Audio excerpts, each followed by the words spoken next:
not working.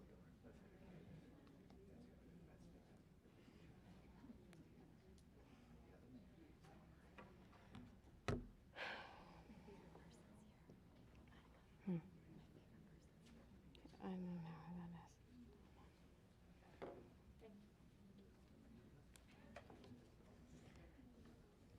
Good evening. I will now call to order the Clarke County School January 24th, 2022 board meeting. Please rise for the Pledge of Allegiance.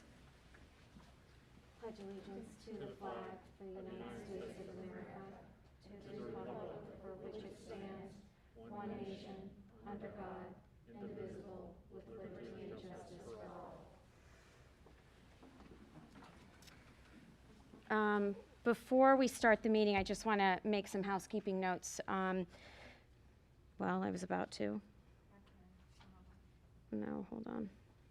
Sorry, I'm having technical difficulties, everybody.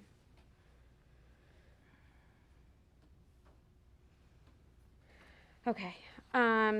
During our new business, we'll be discussing Executive Order Number 2 set forth by Governor Youngkin on January 15, 2022. I know this will be a robust discussion and anticipate a large number of audience members who are here to address this board regarding the matter. Everyone in the meeting room is required to wear a mask, and the mask should stay above your nose. I ask that everyone remain respectful. Please do not interrupt and refrain from any outbursts when others are speaking, audience members and board members alike. We will not deal with any threats or harassments of any kind and have law enforcement here in attendance. Should the meeting become disorderly, I will call a recess and will resume the meeting once appropriate to do so. So if I could just ask everybody who's not wearing a mask, there are masks outside. If you can grab one, then I appreciate it, and I'd be happy to start the meeting. So I see you're not wearing a mask. Do you mind going? I have a medical mask exemption. And if you'd like to look at it and review it. That's okay. All right. Okay. Thank you. Any questions about tonight's agenda? May I have a motion? Move that we adopt the agenda as presented. Second? All in favor? Aye. Aye. All opposed? May I have a motion to convene to closed session? I move to convene a closed session to discuss personnel matters, including appointments, resignations, retirement, and dismissal pursuant to Code of Virginia 2.2-3711A. 1, student discipline matter of student A pursuant to Code of Virginia 2.2-3711A. 2, and legal matters pursuant to Code of Virginia 2.2-3711A. 7. The estimated time required for the closed session is 30 minutes and action is expected. Second. All in favor? Aye. Aye. All opposed?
May I have a motion to reconvene into open session? I move to reconvene in open session. Second? All in favor? Aye. Aye. Aye. All opposed?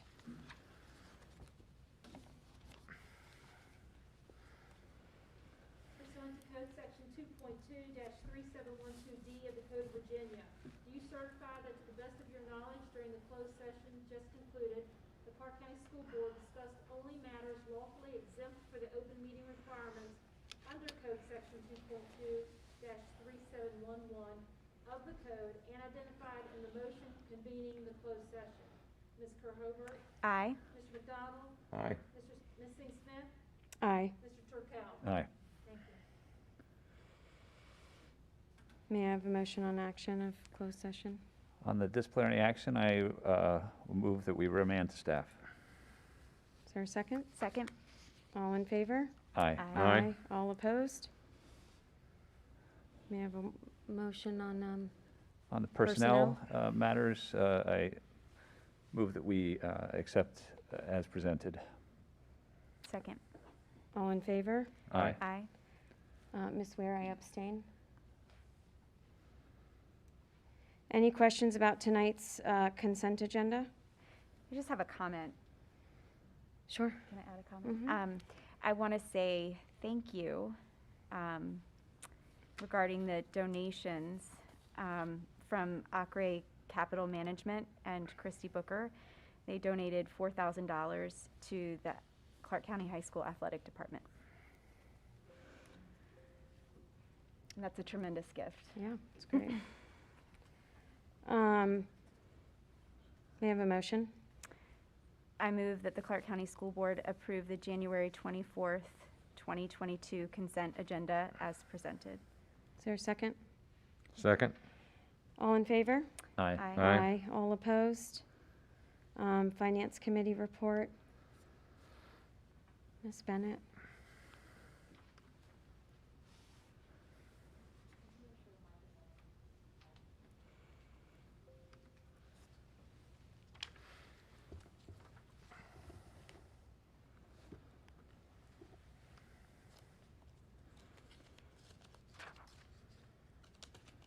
Good evening. The Finance Committee met on January 5th. I think it's on. On January 5th, they reviewed and discussed the proposed amendments to the procurement policies and procedures document. There are some general changes that involve wording to include addition of the county and school ERP system, our software called Munis, and other changes that were made to update language to be compliant with state code. There are also some changes that include increases to the purchasing thresholds, most of which stems from keeping up with inflation since the last update of this policy and procurement in 2010. I'm just going to highlight the main changes. The main proposed changes are as follows: a proposed increase from $800 to $1,000 for small dollar purchases. Large dollar purchases large dollar purchase thresholds as well as professional services have been increased from $25,000 to $35,000. While motor vehicles are typically purchased using state contract prices, language is included to allow for the purchase of a vehicle without using a sealed bid or cooperative contract if the vehicle costs $60,000 or less, with attempts to get quotes to verify a reasonable price. There is also a proposed change that allows for employees to bid on surplus items that are sold at auction. As long as the employee bidding on the item isn't an employee of the department that sent the item to surplus, then they would be able to bid on those as well. The previous version prohibited all employees from bidding on surplus items. This change would allow for additional competitive bidding and can result in more revenue from the sale of an item and benefit. The last section I wanted to highlight is regarding the travel, meal, and mileage reimbursement section. The proposed amendments to this section involve moving to a per diem rate for all overnight travel. The current policy requires all reimbursements to be for actual expenses. Employees are required to provide, the way the policy reads now, employees are required to provide all receipts for reimbursement. This requires large amounts of administrative time tracking down receipts, and it becomes quite the burden. Changing the policy to a per diem rate would eliminate that time, and another advantage may be the ability to budget better for travel if you already know what the costs are going to be. The per diem rates would be, we'd be using the federal GSA, the General Service Administration rates, and those rates are based on the destination. They include a breakdown between breakfast, lunch, dinner, and incidental expenditures. And the Finance Committee recommends approval of these changes with a recommended effective date of February 1st, 2022.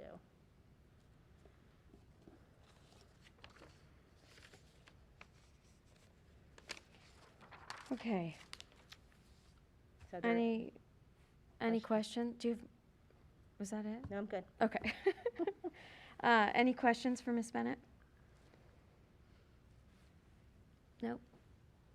May I have a motion?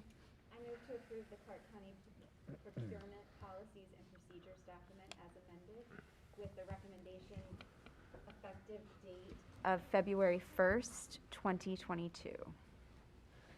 Second.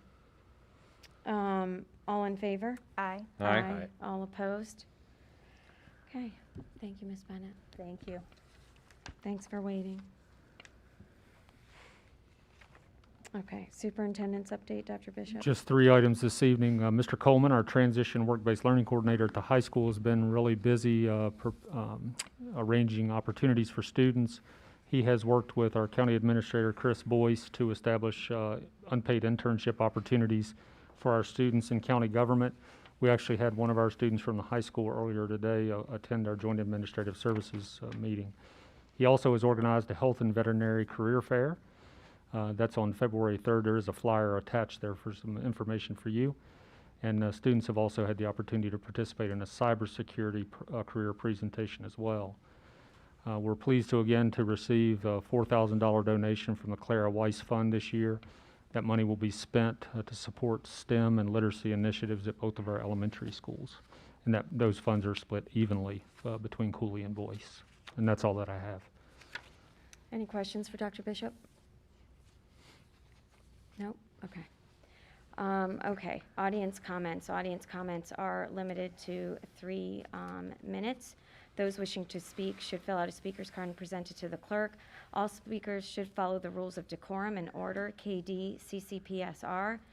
And tonight, we are limiting audience comments to 60 minutes. We did receive a lot of emails, and some emails asked that we read their comments out loud tonight, but because of all the emails and clearly the audience we have here tonight, we won't be doing that. But please know that any emails that were sent to either one of us or Dr. Bishop or Ms. Weir was circulated and forwarded it to the entire board. So, okay, Ms. Weir. Ryan Coppage.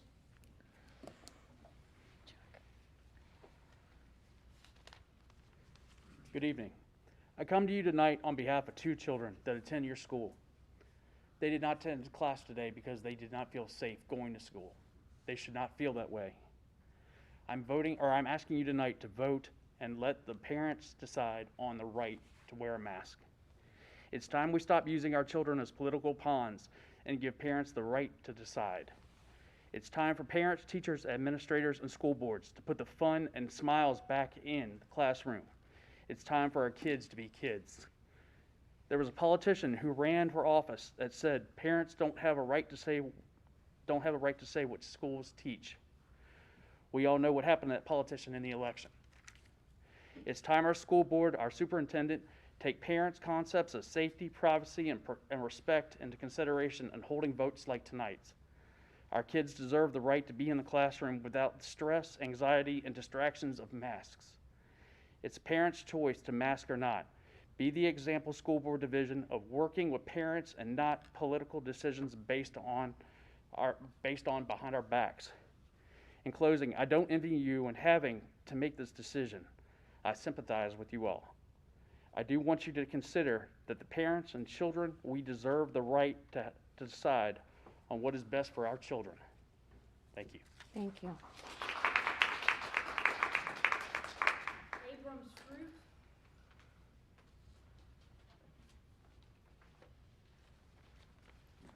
Good evening. My name is Abram Stroot. I have 4 children here at the Clarke County school systems.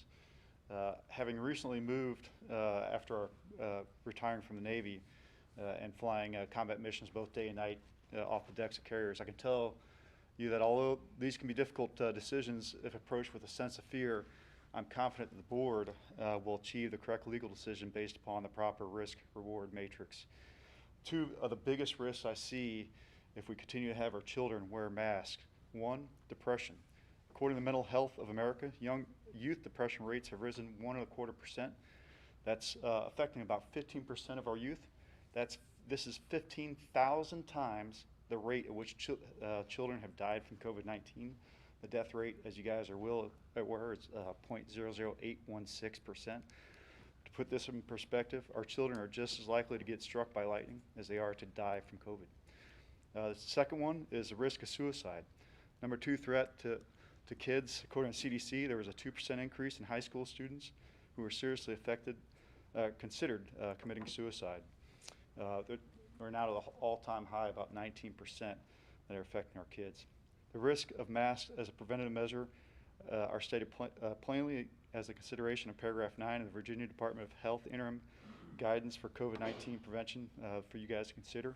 It states, quotes, there are benefits and costs to wearing masks in the school environment. Mask wearing may cause anxiety, impact a child's emotional state. Children may have difficulty communicating, perceiving emotion, or making social connections when wearing masks. During the Omicron break, regions with restrictive masking policies and practices have shown similar rates of transmission as regions with less restrictive mask policies. There is presently a lack of consensus amongst health experts regarding the costs and benefits of mask wearing for children in school. And we can see that both states like Georgia and Texas. I have nieces and nephews there.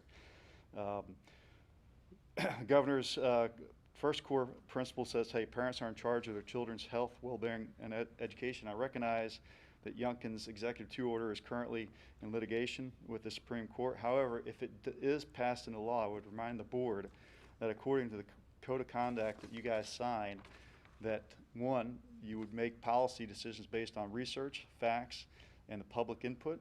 2, bring desired changes through legal and ethical procedures, upholding and enforcing all laws. And Ken, I'm sorry, but we're at 2.5 minutes, so I'm just asking you to wrap up. Yep. And ethical procedures, upholding and enforcing all laws and court orders out there. So as a naval flight pilot, naval flight aviator, I've had to make difficult decisions throughout my career, some of which saved the lives of our soldiers on deck, but also had to take those of our enemy. So tonight, it's your responsibility to go ahead and take this difficult decision in regards to masks. However, it has to be done with the utmost integrity out there. I'll leave with just one quote from John F. Kennedy. He says, children are the most valuable resource and its best hope for the future. It is our collective responsibility to go ahead and take care of our children with their best interests in mind. So your 3 minutes are up. Yep, thank you. Thank Appreciate you. Thanks so much. Shane Boswell.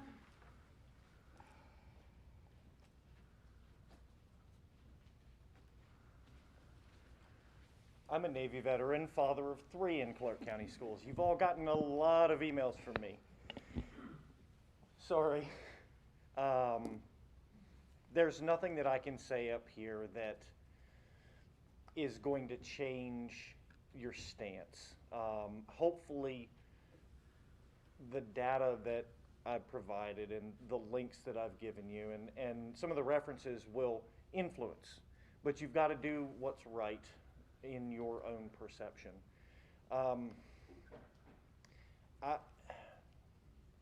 We have an opportunity to demonstrate how the Constitution of Virginia works.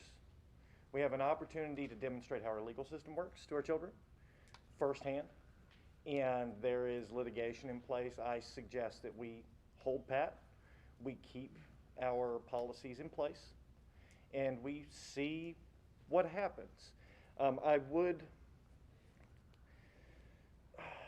say that we need to take into account that 62% of the population in Clarke is fully vaccinated. But the 12 to 17 population is only 47%, and the 5 to 11 is only 22% fully vaccinated. The average high school teacher, and Dr. Bishop, correct me if I'm wrong on this, but the average high school teacher will be exposed to around 92 unvaccinated kids a day. And only 2 out of 10 of our 5 to 11s are vaccinated. Do we have the staff to survive that? Like, do we have enough bodies to stand in these schools if we have to isolate teachers over and over and over? What's that going to do to our kids? What's that going to do to their education? Masks are inconvenient. My kids, they don't get excited to wear them, but they know that they have a responsibility to the rest of the community to wear them. They know that it's the right thing to do, and they're willing to do it. It's not that hard. Thank you, guys. Thanks. Harold Paulfeld.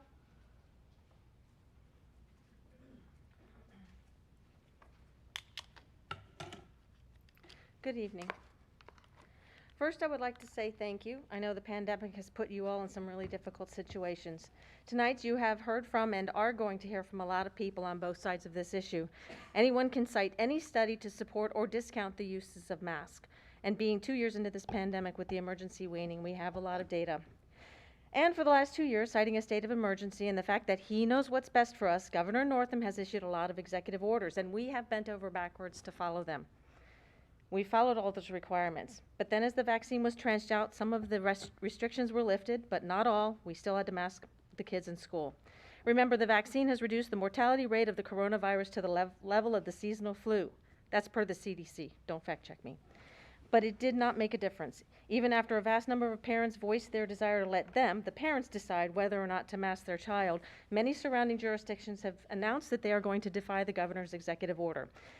So when did these school boards decide that they have the right to pick and choose the laws that they follow? Virginia State Law, Section 44-146-17, which states, and I quote, executive orders shall have the force and effect of law. I don't have to tell you that. And Section 1.240.1, rights of parents.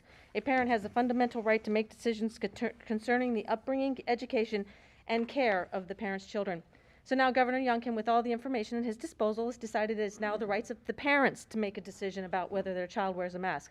So I don't see any difference. We are still in a state of emergency, and because we are still in the state of emergency, the executive orders are law. Remember, it is not a ban against masks. It's a choice. Parent wants to mask up their child, they can. There are plenty of KN95s. The federal government is getting ready to send out 400 million KN95s to every household. If you're concerned about COVID, get the vaccine. Get your child vaccinated. Again, this is not a discussion of the efficacy of masks. It is a question about following the law, and the CDC guidelines are not law. So as a Clarke County School Board, you can follow Executive Order 2 and give parents the right to choose whether or not to mask their child. Thank you. Thank you. Mark Brecken.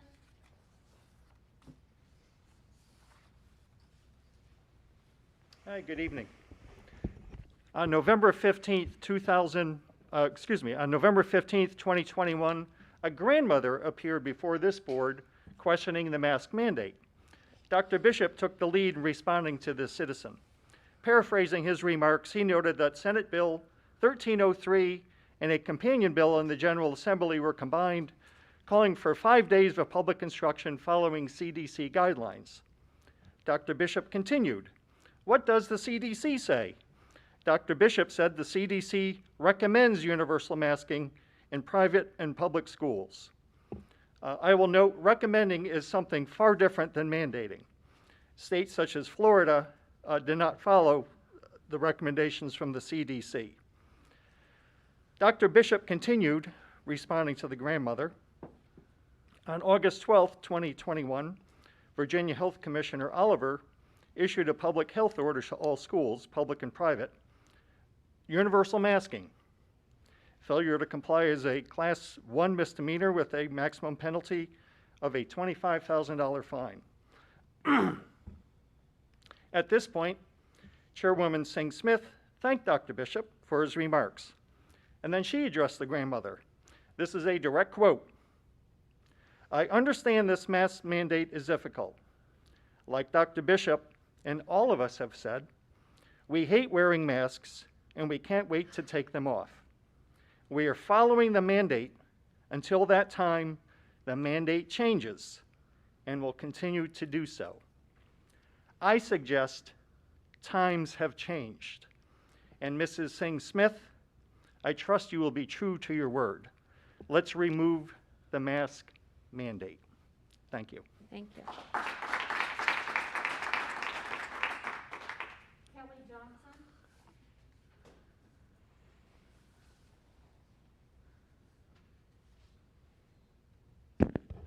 Good evening. The quotes I will be sharing can be verified by watching the November 15th, 2021 Clarke County Public School Board meeting that is available online.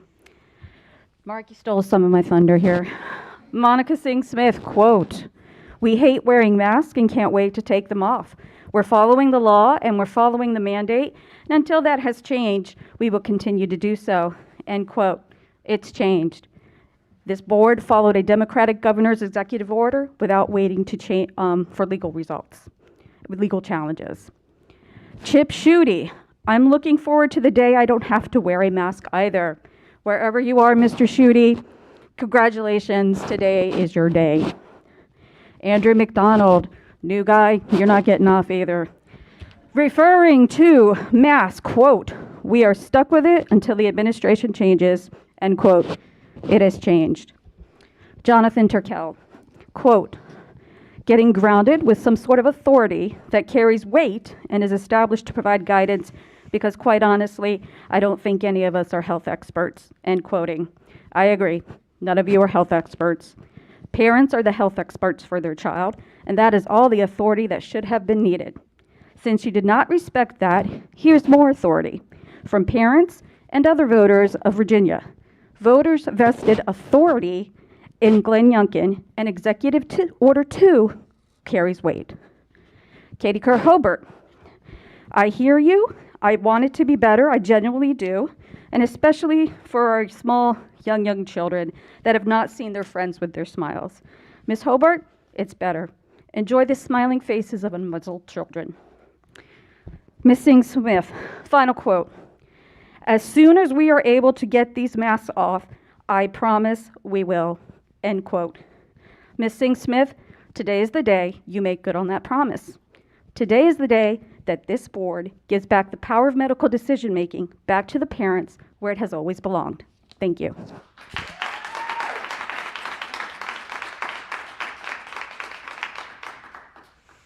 Fowler.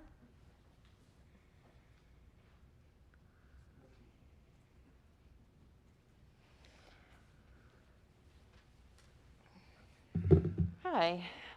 So the good news is that we are pretty close to the pandemic being endemic. We're getting there. But the bad news is we're not there yet. Hospitals are once again overfull, straining the quality of care. The numbers have gone up again just today over in Valley Health. To remove the school mask requirement now would certainly lead to a spike in cases, putting further stress on the healthcare system. Clarke doesn't even have a hospital, and the two hospitals closest to us are keeping masks in schools for good reason. Despite the fact that this governor essentially promised to remove the mask mandate before he was even elected, there appears to be no infrastructure in place for other protective practices, such as social distancing, assigned seating. The current classrooms are literally packed with children, with masks being the only barrier to transmission of this highly contagious disease. Some children will continue to wear masks, but that doesn't completely protect them against a surprise sneeze or cough from an unmasked classmate. Some children are vaccinated, but not our precious preschoolers who don't have that option. Some parents were on the fence about vaccination, trusting that it wasn't necessary because the school would provide as safe as an environment as possible. Now the only protection they had is being taken away, and they don't even have enough notice to vaccinate if they choose. If we continue to follow CDC guidelines, the rolling quarantine that is likely to result from uninhibited viral spread between students will disrupt their education far more than wearing another piece of clothing for a little bit longer. There also appears to be nothing in place for a transition to temporary virtual learning, so quarantine students will get very little education while at home unless their parents provide it. There are so many unanswered questions. Will unmasked children be seated together?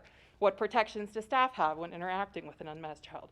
Can a staff request to teach them from 6 feet away? Can staff ask the child wear a mask while they're working with them? Can at-risk vaccinated staff request to work remotely? Can at-risk students be provided virtual learning opportunities? Every other decision about the return to school plan has been thoroughly researched, presented to the public, and debated. The diligent work of the superintendent and board is how we have managed to stay in person. Instead of deciding tonight whether students will be required to wear masks tomorrow, I suggest the county keep things as is and ask for time to come up with a plan to safely phase out mask requirements. Thank you. Thank you. Rachel Ratliff?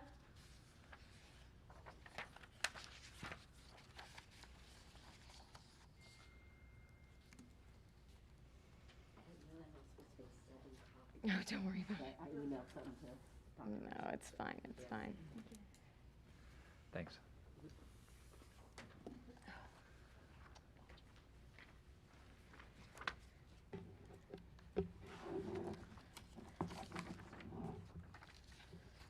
Dear Dr. Bishop and members of the school board, I'm speaking on behalf of the 60 teachers, instructional assistants, and bus drivers that are members of the Clarke County Education Association.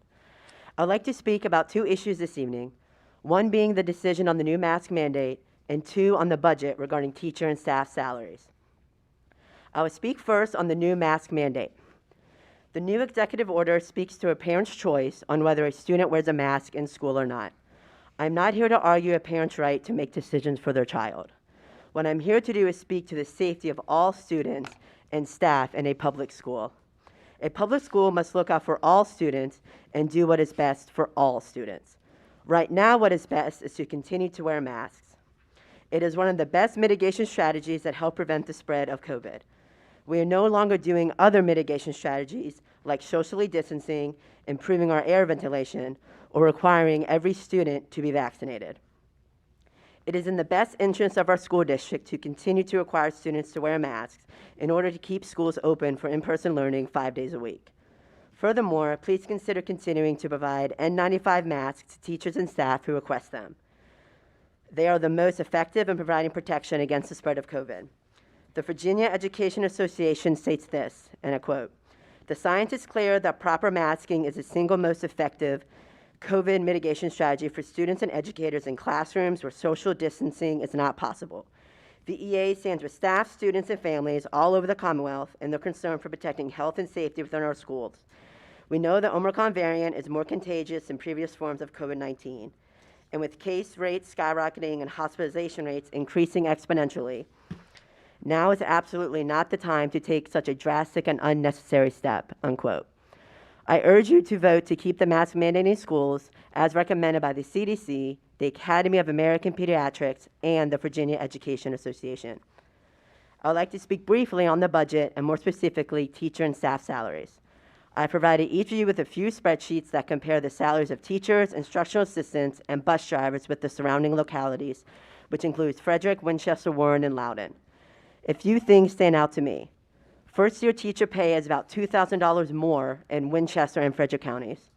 A veteran teacher in Clarke makes less than a first-year teacher in Loudoun County. Our hourly pay for instructional assistants is considerably less than the other counties, and our health insurance... I'm going to just have 30 seconds left. Sure. Health insurance rates are significantly higher. These are the facts pulled directly from each county's websites. As you discuss the budget for next year, I'm asking that you strongly consider a significant pay increase for teachers and staff and a change in health insurance providers. If you do not, we will not attract new teachers to our small but mighty school district, and we will lose teachers not only to the drive east to Loudoun, but to the drive west to Frederick or Winchester. Clarke County Public Schools is a great place to work, and I'm proud to be a teacher here. But if we want to stay an effective and thriving school district, we need to invest in what makes our district great, the teachers and staff. Thank you. Thank you. Daniel Vaughn?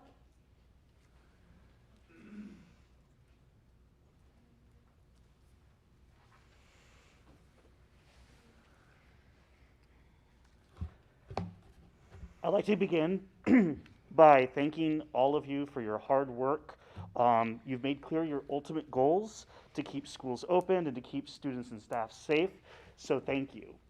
With that said, there remains more to be done. And in my view, and in the view of many experts and doctors and parents, that is the immediate removal of this mask mandate. There are three main reasons why I think that this mask mandate should be eliminated. First, the benefits of the mask do not outweigh the cost. Second, the risks have dramatically decreased. And third, CCPS would meet legal obligations with a mask optional policy. First, let's talk about the benefits not outweighing the cost. It's now consensus among experts, the CDC, Dr. Fauci, Dr. Leanna Wen, almost every single medical expert that you could talk to right now will tell you that cloth masks are not nearly as effective against COVID. Leanna Wen from CNN describes them as facial decorations. Scott Gottlieb, former FDA commissioner, says they just don't provide a lot of protection. Second, multiple studies have shown little to no cloth mask transmission effects. And then we need to talk about the cost of masks. We need to address that. They do have a cost. They're not just an inconvenience. For a little early child reader, they can't see mouths. They can't see how pronunciations work. And they make them uncomfortable. And that's not me saying that. Those are children themselves. In a recent NPR interview, children said, "It suffocates me, but I still wear it." Other children say, "They make it so that I can't see the faces of my friends' smiles." So when you think about this, the costs are critical and the benefits are marginal. The costs outweigh the benefits. Second, the risk of dramatically decreased. At the start of the new year, we said we need to wait for vaccines, and the vaccines have come out. All school children are able to get the vaccine, and they provide 80 to 90% hospitalization and death prevention.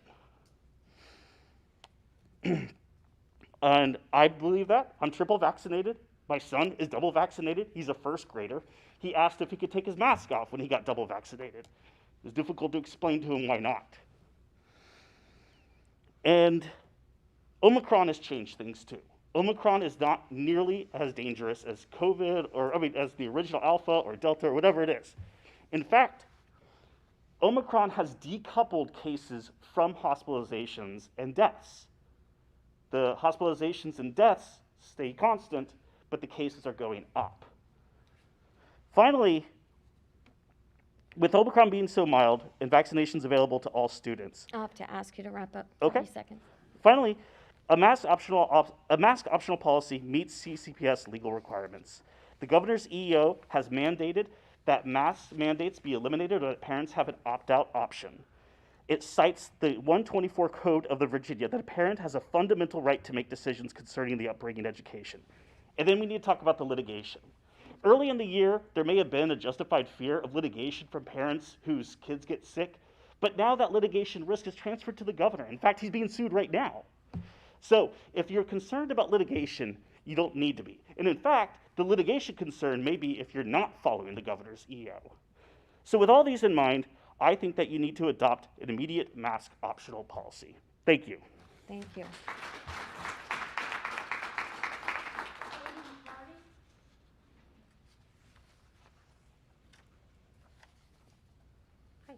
My comments are not related to COVID. I came to talk about school zone safety. Early this year, my son was nearly hit twice by cars on 723. He was in the crosswalk. The signage for the school zone is anemic at best. After that happened, I emailed you and I talked to the police, and finally the crosswalk was redone. But if you take a ride on 723, as you come from Winchester heading toward Boyce, you don't see the school zone sign until you are on it. I understand that we're working on lights and all that sort of thing. I'd like to also see, I don't know if you plan on making the signage on the road any brighter. A suggestion might be to not on the top of the road, but on the face of the hill so people can see it. I don't want anyone to get hit. My son was nearly hit twice. And so I know that we're working on it. I know you've spoken with Town of Boyce, and from what I understand, in the spring, it's kind of, so do we have a date on that? Do we have any information on where we are on that? Just have a process we have to work through with VDOT. You know, Mhm. the regulations with the Virginia Department of Transportation are significant. We actually met on site. Mr. Trineri and I met with representatives from VDOT, Town of Boyce, Mhm. Mr. Boyce, our county administrator. Yep. So we're looking at having something in place in the spring. Okay. Some of the signage and road markings have to be done according to VDOT regulations. So that won't be really within our, we won't have much say-so in that. And that, the whole thing of the signs, the $200 extra for, you know, in, the $200 fine for speeding in that zone, apparently those signs aren't being used, like they're not going to give them those signs. So the sooner we can get something done, the better, because those kids crossing from that neighborhood are just not safe. I even had to stop a kid from crossing because someone turning into the school nearly hit him. It's very bad, and we don't ever have any police officers. We've had a police officer one day this year. And I know in years past, there was an officer that pulled over 11 people in a week. That road is dangerous. It's very dangerous, and we need something to happen. Those kids are in danger. Thank you. Thank you. Nathan Fox?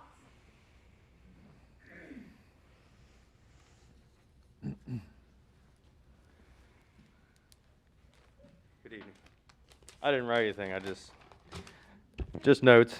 I speak from the heart, father of three, and I come to you humble, respectfully. But I can't help but to feel discouraged, kind of angry, and kind of insulted. You know, I see these masks. We buy the box. It says on the side of the box, does not prevent COVID-19 mask. These cute little masks our kids wear, cloth masks, definitely not going to prevent COVID-19 when it's the size of 1 micron. It's discouraging, you know, and it just feels like it's like an insult to our intelligence, common sense, and awareness. Like, what is this? Man, I just feel so bad for these kids. Like I said, I'm a father of 3. I've seen the effects of wearing the mask, coming home, you know, one of my oldest having headaches, all kinds of issues. There's so much to think about. Oxygen deprivation, you know, weaker immune system. I come from, you know, my mother was an ER nurse for 49 years. I've been through every virus in my lifetime and learned from her in every virus in her lifetime. I got them. She come home, hugged me. You know, I was subjected to them. So, you know, these kids getting a weaker immune system by wearing cloth masks, not being subjected. I know it sounds terrible, but not being subjected to germs can actually weaken your immune system. And over time, you know, once this is over with and these kids take these masks off, and then they're all of a sudden subjected to things, and it has a worse effect on them. But above all, you know, does it make you feel comfortable that knowing that the cloth mask and these surgical masks, which all the kids wear, would that be protocol for schools, even though it doesn't prevent COVID-19 transfer?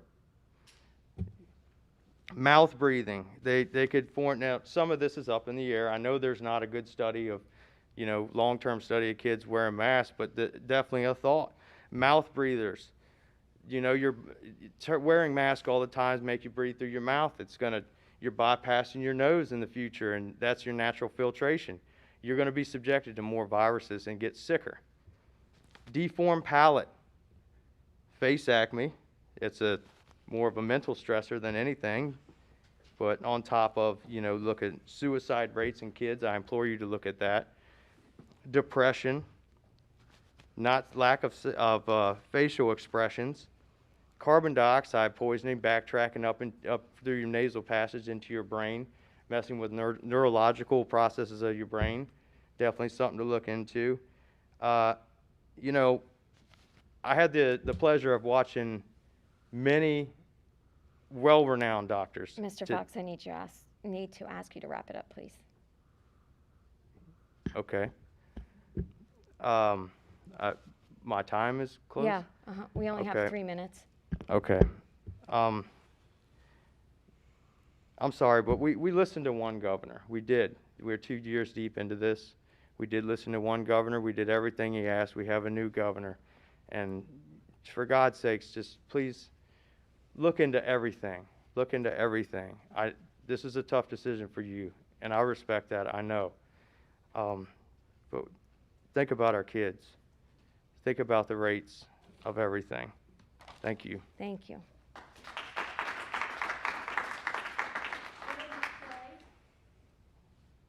Bill McShay, did I get that right? I hope.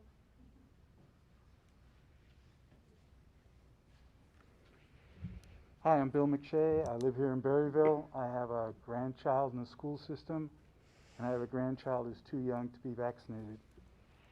I'm here in support of the mask mandate. I think the school system should be following the science, and the science says we should be vaccinated and wearing masks. The law may have changed, but the science hasn't changed. And I hate this mask the way all of you hate the mask, the way everyone else hates the mask. We just have to use it. This pandemic won't last forever. Until that time, I'll continue to wear the mask in order to protect myself, my family, my community. As a school system, as a board, mandated to protect the students of this county, we should continue the mask mandate. Thank you. Thank you. Leah Robinson?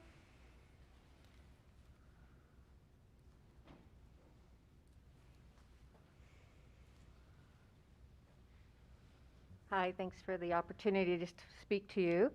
I also am the grandparent of a kindergartner and who's vaccinated, who has a 3-year-old sibling who obviously can't be vaccinated.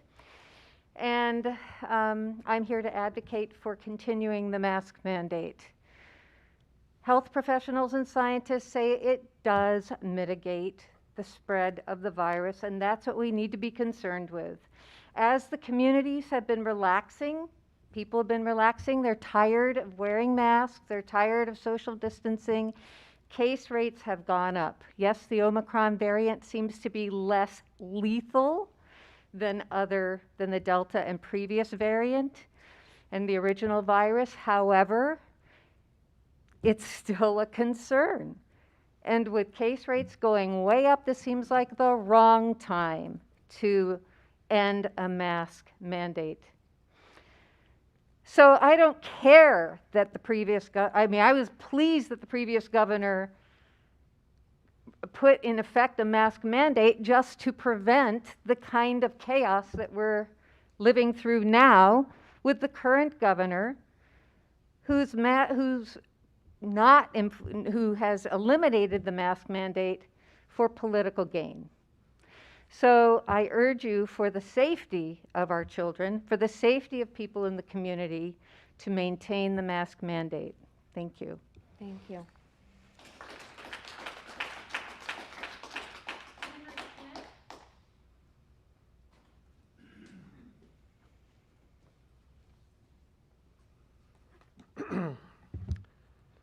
Let me start by saying thank you very much for being on the board. This has been an incredible experience for you. I feel sorry that you signed up for this and then got hit with COVID. I'm taking a little bit of a different approach. Over the last couple of years, I've been interested in how people make decisions. And a couple of recent books have come out by Daniel Kahneman.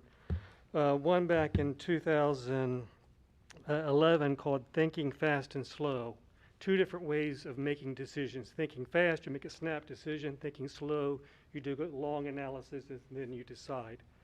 We tend to do a little bit of both when we make decisions, but I think this is a time where you do need to take the detailed approach to thinking about all the problems in front of us. A lot of people liked that book in 2011, but they said to Dr. Kahneman, we need more help. What else can you do to help us make decisions? So we wrote this book called Noise. And it's a big book, and if we had 3 or 4 hours, we could have a good discussion. But essentially, it's about when you're making a decision, you have to focus in on what's the important issue. And I think in our case, the way I look at it, if we focus in what's changed, so we start looking at the current status, we have a high number of COVID-19 cases. That hasn't changed, it's still high. We look at community transmission, it's high. It's been high, it's still high. We look at Valley Public Health, the Winchester Hospital, it's peak. So that's all stayed the same. Not particularly good on the COVID side. What's changed? Well, Richmond, some people in Richmond. So I would urge you, just to summarize quickly, I would urge you to keep the mask policy. At some point, we will have to adjust it and change it, but now's not the time. Thank you. Thank you.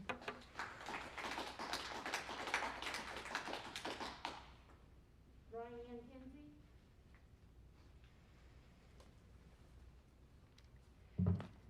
Thank you, guys, for doing what you do. I wouldn't want to be in your shoes either. But I think a couple of things as I sat down over the past couple of years and have really found out that I need to look at facts myself. I need to go look for data myself, and I have the ability to comprehend what I'm looking at. I've also asked my son to do that. And as mask mandates were put in place, and we felt that they did not make a significant difference based on, some studies say they do, some studies say they don't. But if you just look at encouraging our children to follow the law and to respect authority, how can we sit there and ask them to do that if you're not willing to stand behind and back the law that Governor Youngkin has now put in place, that parents get to choose? Could you imagine if you came in here and you said, it doesn't matter whether we have decorum, it's your choice? No, you would sit there, you still have to have some level of respect. You still have to have a level that people can go on and can count on. It cannot flip-flop like the CDC has every other month. There has to be something in place there, and it is time for parents to be able to make this choice. For high school children who have the ability to make this choice themselves. There's even children in other states that have stood up. A little girl in Florida, 7 years old, who got suspended 60-some times because she refused to wear a mask. But she stood her ground and she fought for what she believed in. In Virginia, the death rate from COVID is 0.18%. I'm going to read off a few other states to show you they don't have mask mandates in place. Florida, 0.31%. Texas, and this is all from the CDC website and the health departments per each state. So Florida Department of Health, Virginia, so on. Texas, 0.25% death rate. Oklahoma, 0.08. Utah, 0.12. Those 4 states right there do not have mask mandates in place. Other states, like Virginia, we were sitting at 0.24%. New York, 0.74%. Pennsylvania, 0.30%. Michigan, 0.31%. There's no consistency to back up wearing paper and cloth masks. My son was told he cannot wear a gaiter, but he can wear this. What's the difference? I don't want my son to have to come to school and at 17 years of age decide that he needs to sit there and learn at that very precious age to stand up to authority with respect. But if he has to, then he has to. At what point can we say to our children, shut up? Your voice doesn't matter. There's no solid proof that masks work. Please honor our current executive orders and take a step forward. A few other things that I would urge you guys to look into, and I would be very... I'll have to ask you to wrap up quickly, please. ...is to look at air purification units that could be put in each room within the schools that actually sit there, and some studies say they do make a difference. And then the last thing to Clarke County parents, if you don't feel that you're being represented here, there is a huge homeschool community in our county and neighboring counties, and I would urge you to look into that. Thank you. Thank you.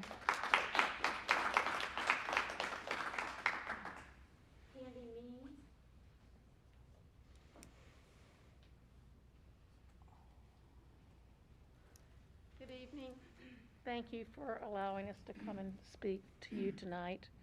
I would like to say that I think the presentations have been well thought out.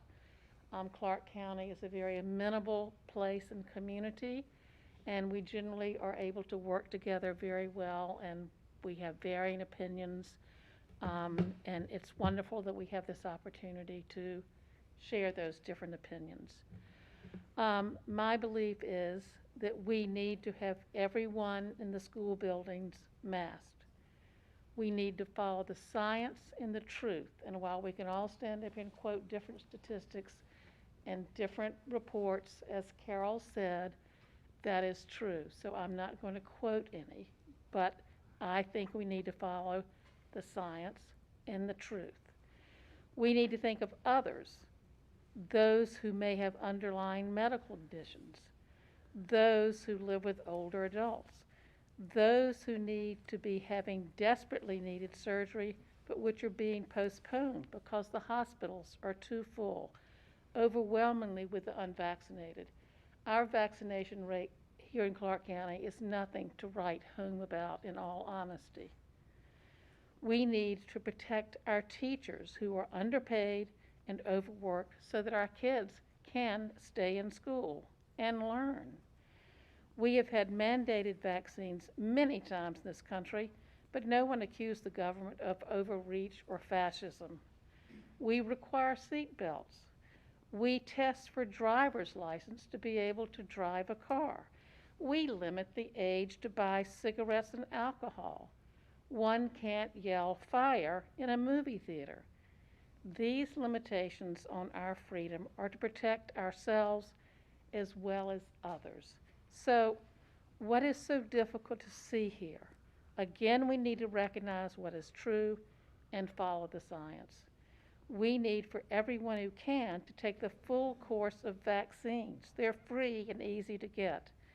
We need to all work together to make for the possible outcome here in Clarke County and for all the citizens of Clarke County. That's all. Thank you very much. Thank you.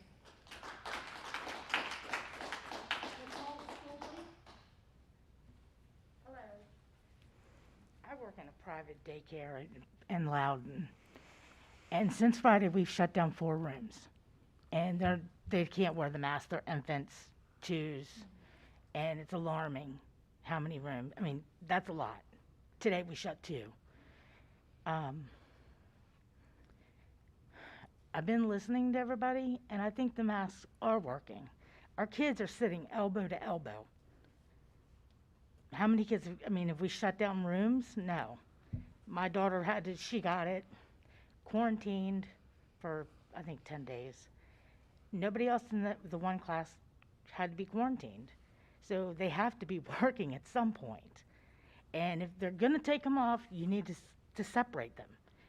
They can't sit elbow to elbow. They just can't. Because they're coughing. My daughter's freaking out.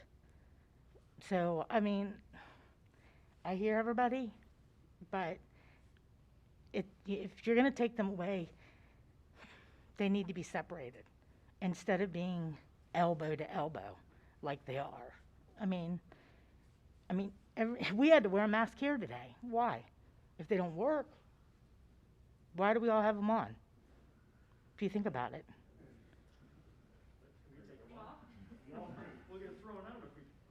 But there's other people in here that are scared. I mean, think about it.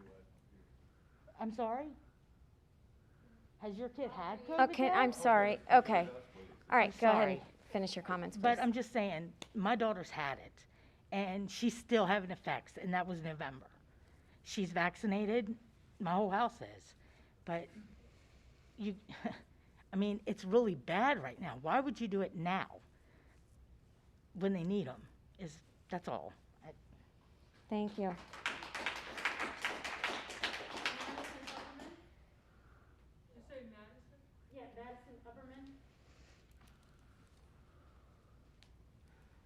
Hi, I am here speaking on the behalf of my sister, whom I'm not going to name, but attends Clarke County Public School.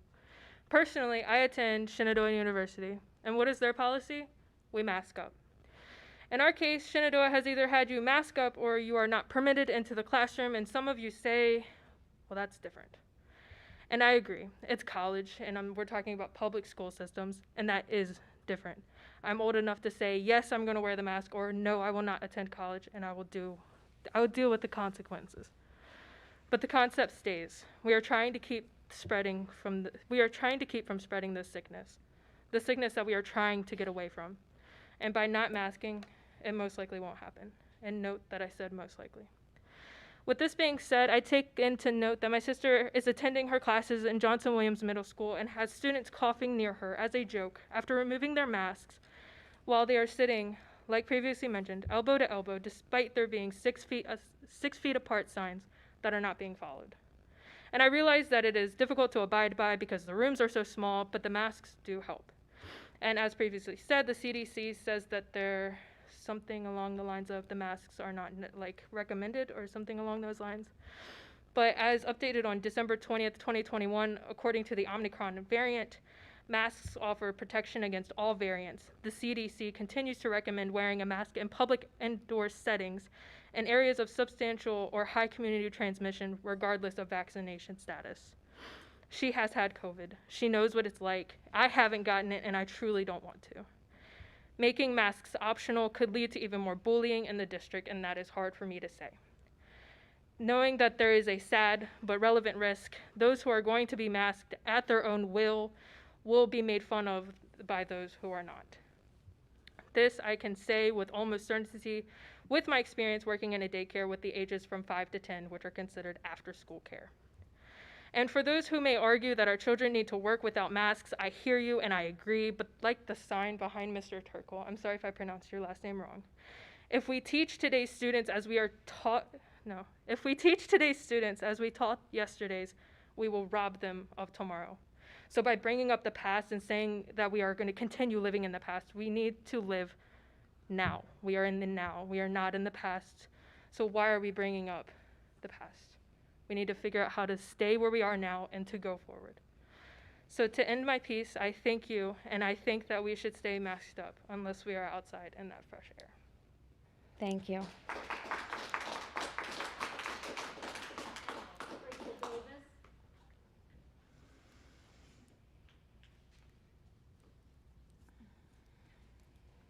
Hi. I know I usually come here with a APA formatted, cited paper, but I am going to read this one thing. COVID poses almost no risk to our kids at all.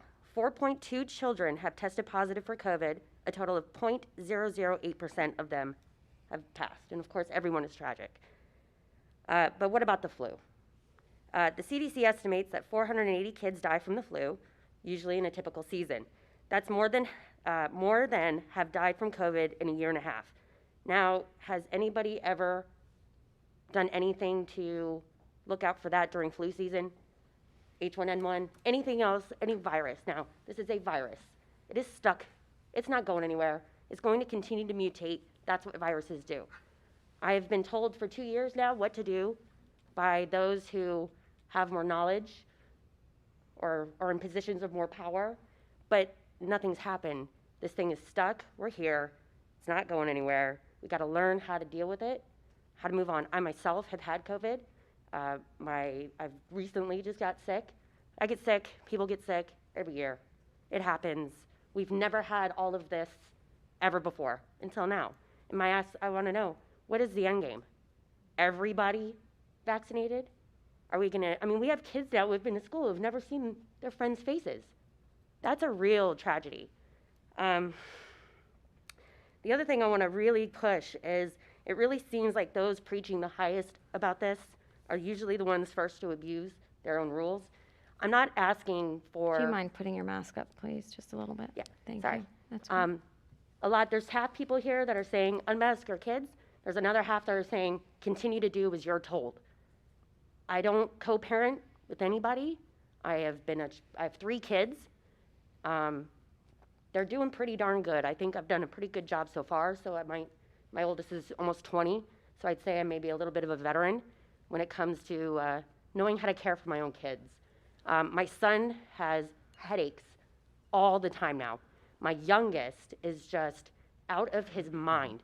If you're worried, vax. If you're worried, wear a mask. do what you want. It's your choice. It's your freedom in this country to make those decisions for yourself.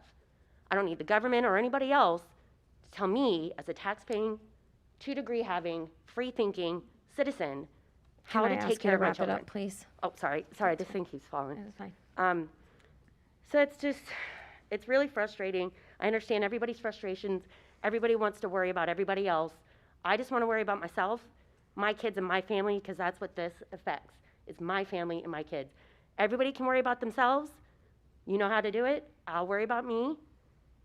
That's it. It's a freedom of a choice. And lastly, I'm going to have to ask you to conclude. Oh, yeah. It's been 3 minutes. Lastly, again, just what's the goalpost keeps being moved at this point, 2 years in. What is the end game here? Where does this stop? When does this end? The new law has been, or the EO has been signed. It is what it is. If you want to mask. If you don't. It's our choice, and it always should be. It always should have been. And that is all. Thank you. Sydney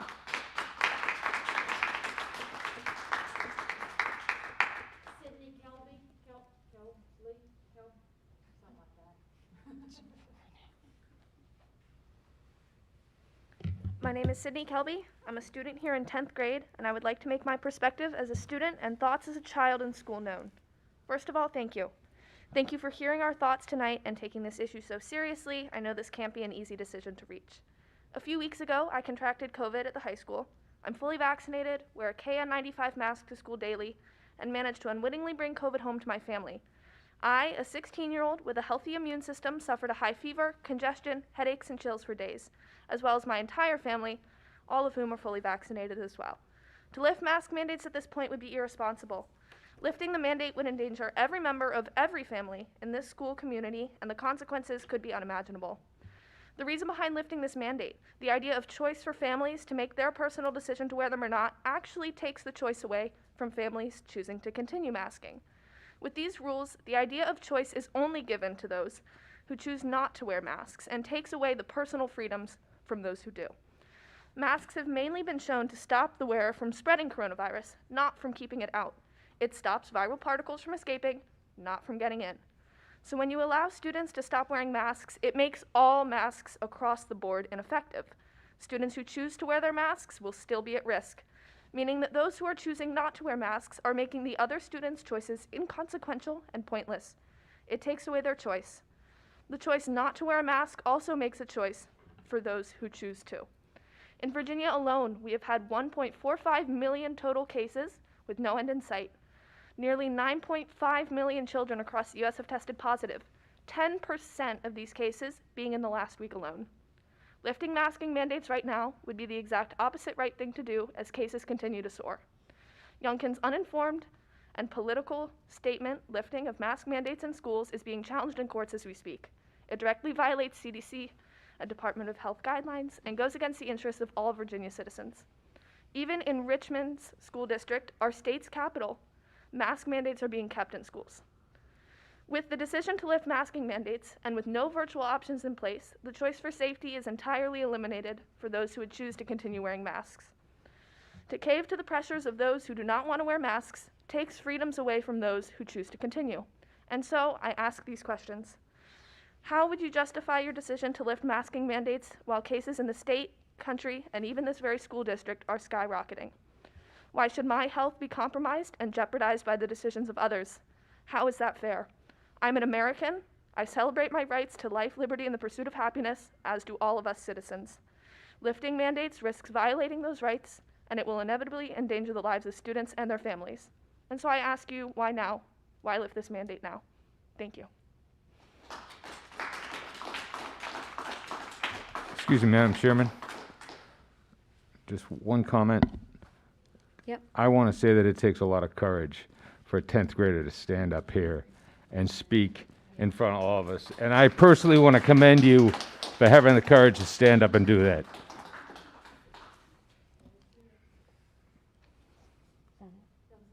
Okay. All right. Thank you for everybody for coming up and speaking. And I know we were in closed session for a while, so I appreciate your patience. Dr. Bishop, you want to get this conversation going? Sure. So First, thank you for everybody coming out this evening and for having a very civil discussion. I know that has not been the case around the state in a lot of places, and that's why Clarke County is so great, because we can have these kinds of conversations and agree to disagree.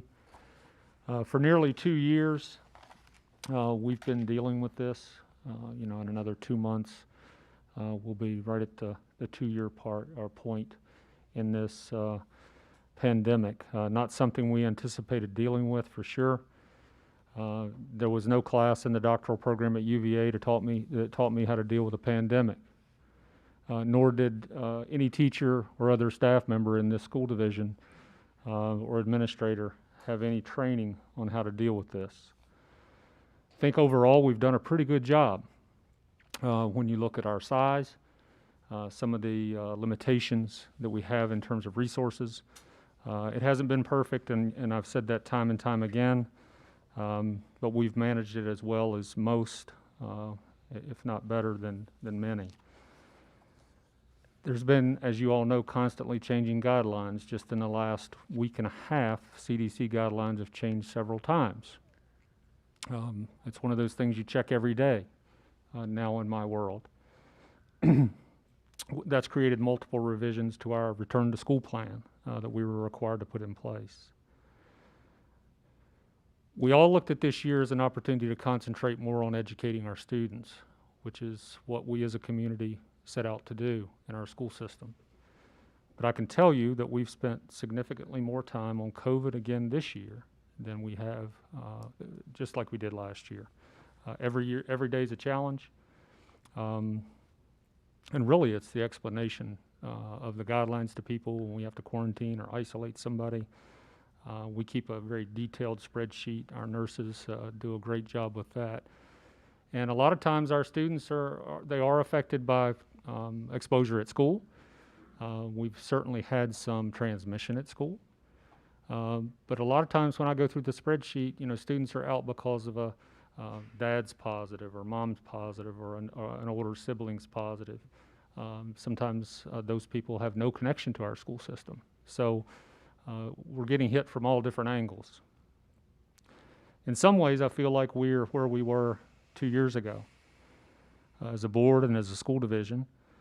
And I feel like we've been in this place before.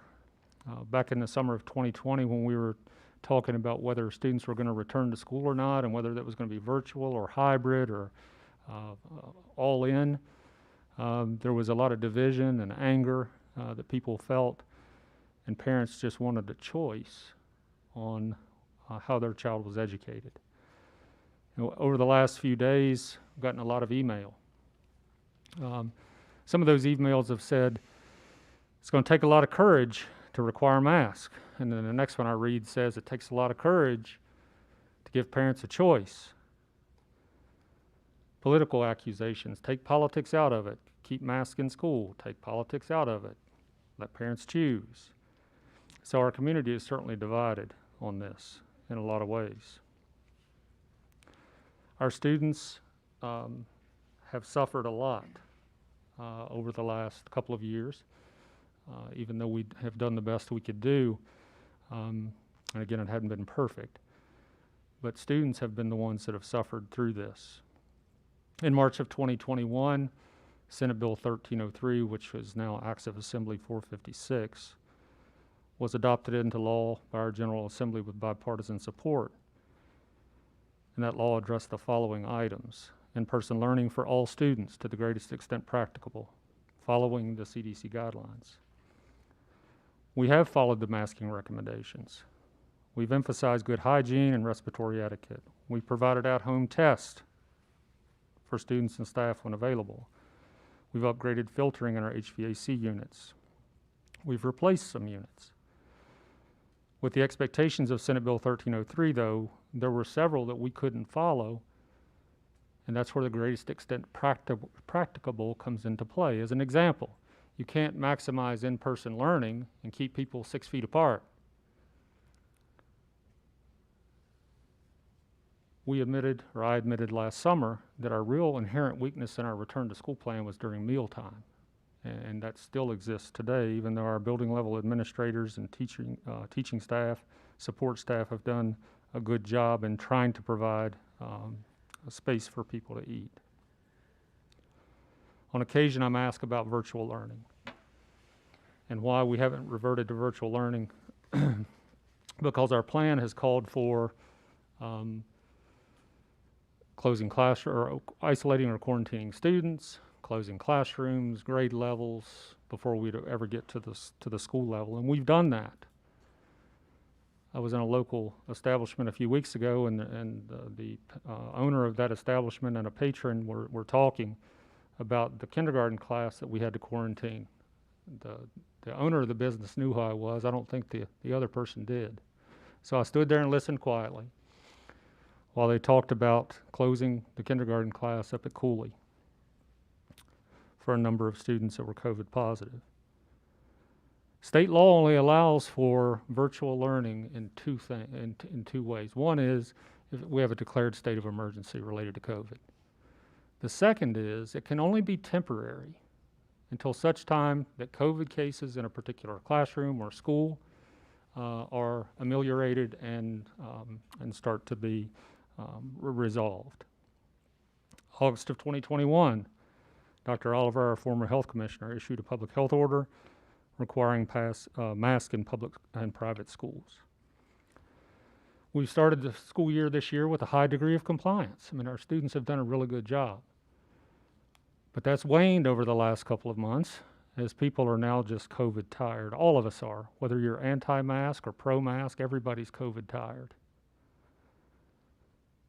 But there's no public order that exists for masking. We all remember those days when you had to wear a mask everywhere you went. Schools are the only place where that mask order exists. Go into any store in our area, and what I see is more people unmasked than masked. Many of our students are engaged in community activities, church, rec league sports, scouting, where masks aren't required. Students and school staff are participating in social activities and vacations. Schools are one part of this bigger puzzle. And we're the place, I understand, we're the place where a lot of people gather. But we're one piece of this puzzle. So by the time students return to school on Monday sometimes, the damage is already done. Students have already been exposed and run the risk of exposing others. The effectiveness of cloth mask, we all know, and several people have heard, there is some question about whether or not they're effective. And the CDC continues to recommend them. In addition to providing parent choice, Executive Order Number 2 stated that the Department of Education was to develop new guidelines for schools. Over the last couple of years, I can tell you that the support of the Virginia Department of Education has been critical, whether you agreed or disagreed with what they were putting into place. In cooperation with the health department, that open line of communication was extremely important to us because there were many emergency orders that were granted that would give the state superintendent certain powers to help us move forward. Many school divisions across the Commonwealth over the last 8 days waited to get some clarification on what all of this meant. I actually called the DOE last Wednesday and spoke with a representative who was unaware when or even if those guidelines were in process of being developed. Friday at 4:32 p.m., we received those guidelines from the Department of Ed, again in collaboration with the health department. And then this morning at 9 o'clock, the day the executive order was set to to go into place, we had our first conference call. So just some issues to think about. Our staff, all staff, has been pushed to the max. Mask enforcement is a challenge. Our teachers and administrators and support staff spend a large portion of the day reminding students to wear their mask appropriately. And we don't get to focus on education maybe as much as we should. Many students are struggling to get back on track after over a year of an irregular schedule. The reality is that virtual learning worked for some, but it did not work for the majority of our students. Even some of my colleagues who have virtual learning opportunities in place right now for their students on snow days or in case there's a quarantine, report and have shared with me very little compliance with those opportunities. Students aren't participating. Even with universal masking, there have been exposures and some confirmed transmissions in school among students and staff. But we can't really compare last year and this year in terms of mask effectiveness. Because last year, we started the year with, in a kindergarten class, half the number of students, as one example, that we would generally have. You know, we had the blue and orange days. Those of you who had students with us last year know that. Student buy-in has diminished. It's hard to explain to a student of any age why they aren't required to wear a mask anywhere but school. Some people became vaccinated with the promise that the elimination of the mask would come sooner rather than later. Many people in our community and others have begun to live their lives again and without the restrictions of COVID. You've heard tonight, and I won't repeat the vaccine rates here in Clarke. In spite of the number of clinics that the school division has sponsored from the very beginning, starting last February. We're sitting at about 80% of our staff right now who are fully vaccinated, and we did provide employees that choice.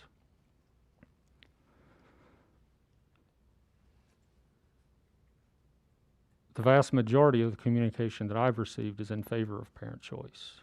And our nursing staff and administration spend more time contact tracing, walking families through COVID protocol than concentrating on other aspects of their respective jobs.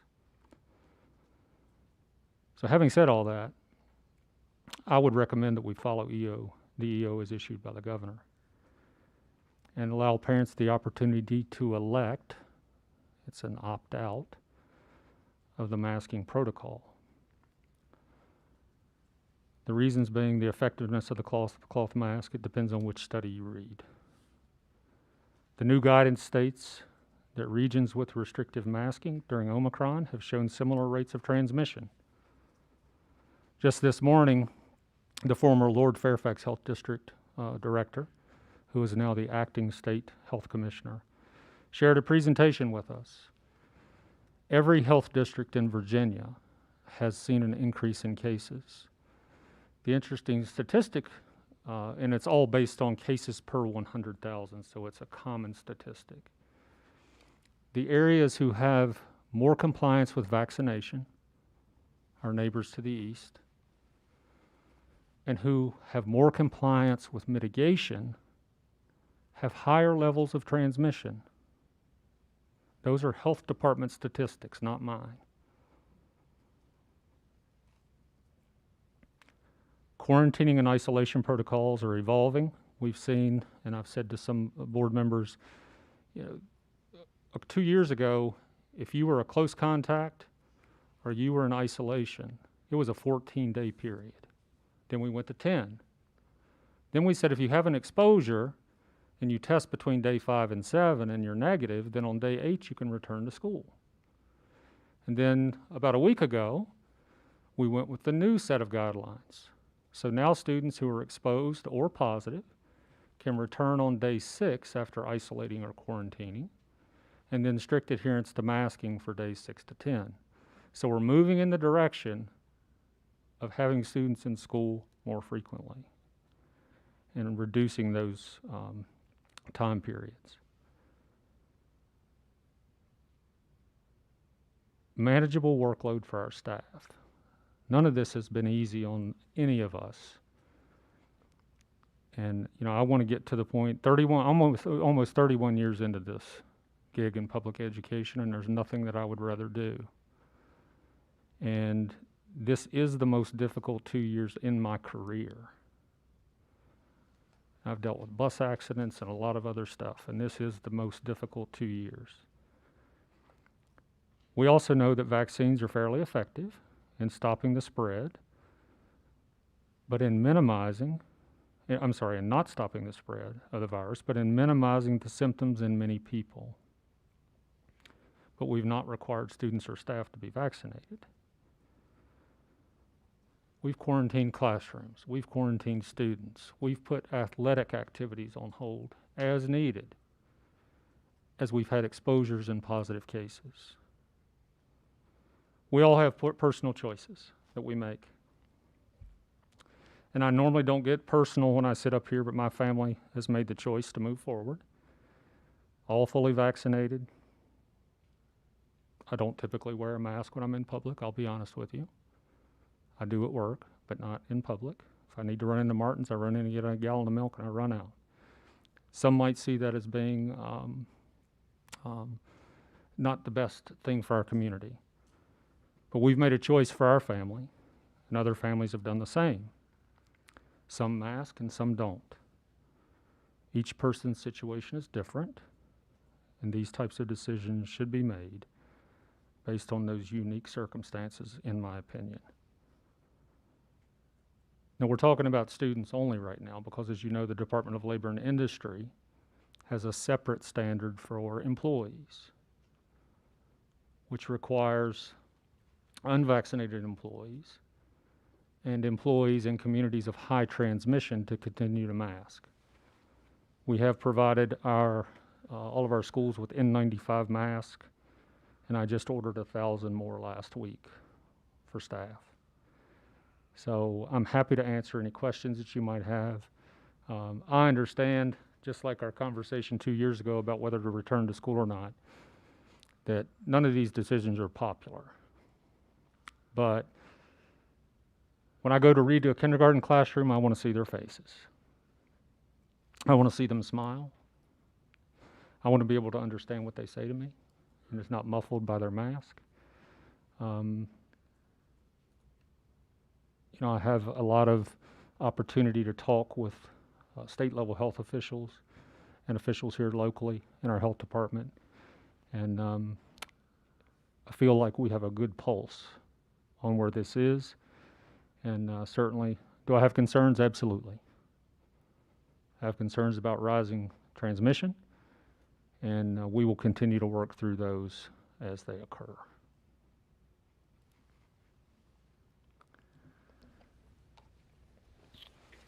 Thanks, Dr. Bishop. So we have obviously been talking for hours and hours and hours about this for the past week or so. We've been spending hours reading all the guidance we can, talking to all the people we can, trying to get our attorneys on the phone, get the right medical experts, Dr. Green on the phone. So I'll just let us all each talk and convey your opinions and feelings, and we'll go from there. Mr. McDonald, would you like to start? Sure. Thank you very much. I appreciate it. First off, as the newest member of the board, this is only my, I think, third board meeting, I want to publicly commend the rest of you, because this is hard, and this is as hard as it gets, and I just sat in there for 90 minutes with you all, watch you all literally tear yourselves apart over what the right thing to do is. And you all deserve, you've been doing this for almost 2.5 years, and I'm finding it hard, and I've been doing it for 90 days. So I just really want to publicly commend you and tell everybody out here, these folks have done a great job and really are putting y'all first. And I want to publicly make sure everybody understands that. This is not easy. No one expected this, and this is really hard. It's funny, I kept track of how many people came up and talked. 18 people came up and talked. 9 people want yes, 9 people want no. So, a decision has to be made, and half of you are going to walk out of here angry, or half of you are going to walk out of here unsatisfied. I'm sorry, but that's the way it's going to be, and there's no getting around that. Half the people are not going to like the decision that's get made tonight, but unfortunately we have to make a decision. That's our job, to make a decision. And we're going to take and do a risk-benefit analysis, and we're going to have to make a decision. I want to publicly also say that today the Attorney General got on TV and called school boards a bunch of bureaucrats, and I'm going to tell you they're not bureaucrats. They care about what goes on in their districts, and they are the leadership of the district. They are not bureaucrats. I've worked with bureaucrats, trust me. These people are not bureaucrats. I believe in science. I'm vaccinated, my family's vaccinated, I'm boosted. I'm probably the only one in here who's actually had a smallpox shot in the last 20 years. So vaccines work. I believe they work. And I believe the current vaccines work. So they're available and we should be using them. It's everybody's decision. So I'm not going to question that.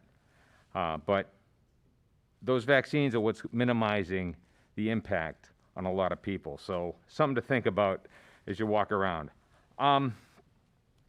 Your all's input has been tremendous. It shows everybody cares.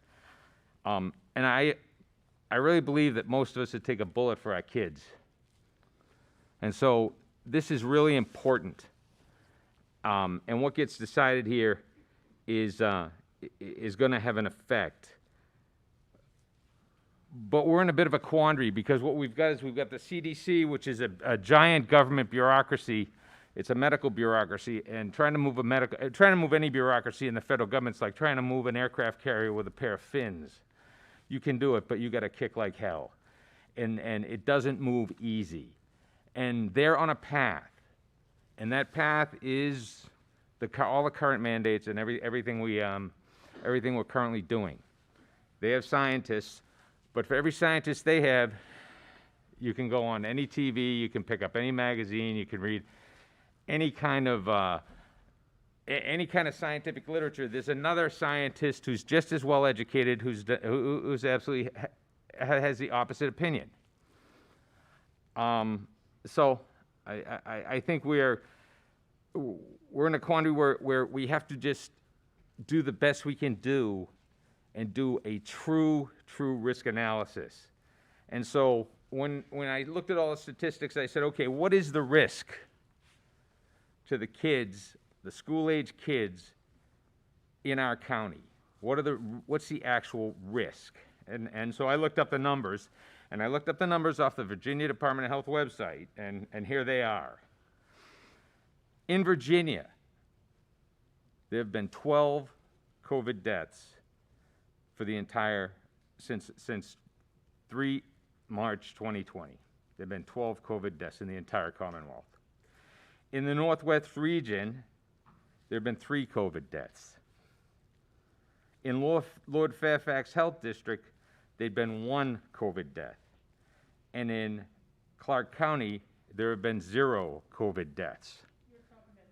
I am talking about school-age children. That is from age, really, it's supposed to be age 5 to 18. I think I ran the numbers from 0 to 18. But that is children. That is the risk to our children. And it's the children that we're worried about. We are worried about the school-age children and the risk to our children. So I said to myself, okay, what does kill kids in Virginia? And I went on the CDC website, and in the time frame from from 2018 to December 18, 2021, 73 accidental deaths in the state of Virginia, children. 72 suicides, children. 56 deaths to assault and homicide, children. 52 children died of cancer. 12 children died of COVID. COVID doesn't even make the top 15 in the CDC website leading causes of death. So you ask yourself, do we want our kids to be basically punished by wearing masks when the chance of them actually dying of COVID is almost nil? We've actually had a child die of a gunshot wound in this county, but we haven't had COVID deaths. So that's what the numbers say. Statistics can be twisted, but those are hard numbers. And folks, I challenge anybody, you can get on the website and look. They're all right there. Look up child health under the Virginia State Board of Health website. Go there and look it up, and the numbers are there, and they're accurate. So that's how I'm looking at this. That's how I'm making my decision. And one other point that I just want to say is the legal battles are sort of a hoot to watch. But in the law, nothing is real until a judge says so. So right now we're in a bit of a quandary where we don't know what the true answer is going to be. We don't have a true legal answer, and we're not going to have a legal answer until the Supreme Court comes back and says, okay, how does this balance and how is it going to work? So it's just something to think about. Nothing is clear cut until we get a judge to say so. So the sooner the judges come back and say something, the better off we'll all be. And then finally, my daughter asked me a question. I think it's a very interesting question. I'm just going to pose it, throw it out there. She said, hey, Dad, nobody seemed to complain too much when the governor took away our rights. Why is everybody complaining so much when he's trying to give them back? And I just thought that was a very interesting question. So I'll close with that. Again, I commend the board. This is hard. And folks, we're just trying to do what's right for the district. This isn't personal. We all want to do what's best for our kids. Thank you very much. Mr. Turco.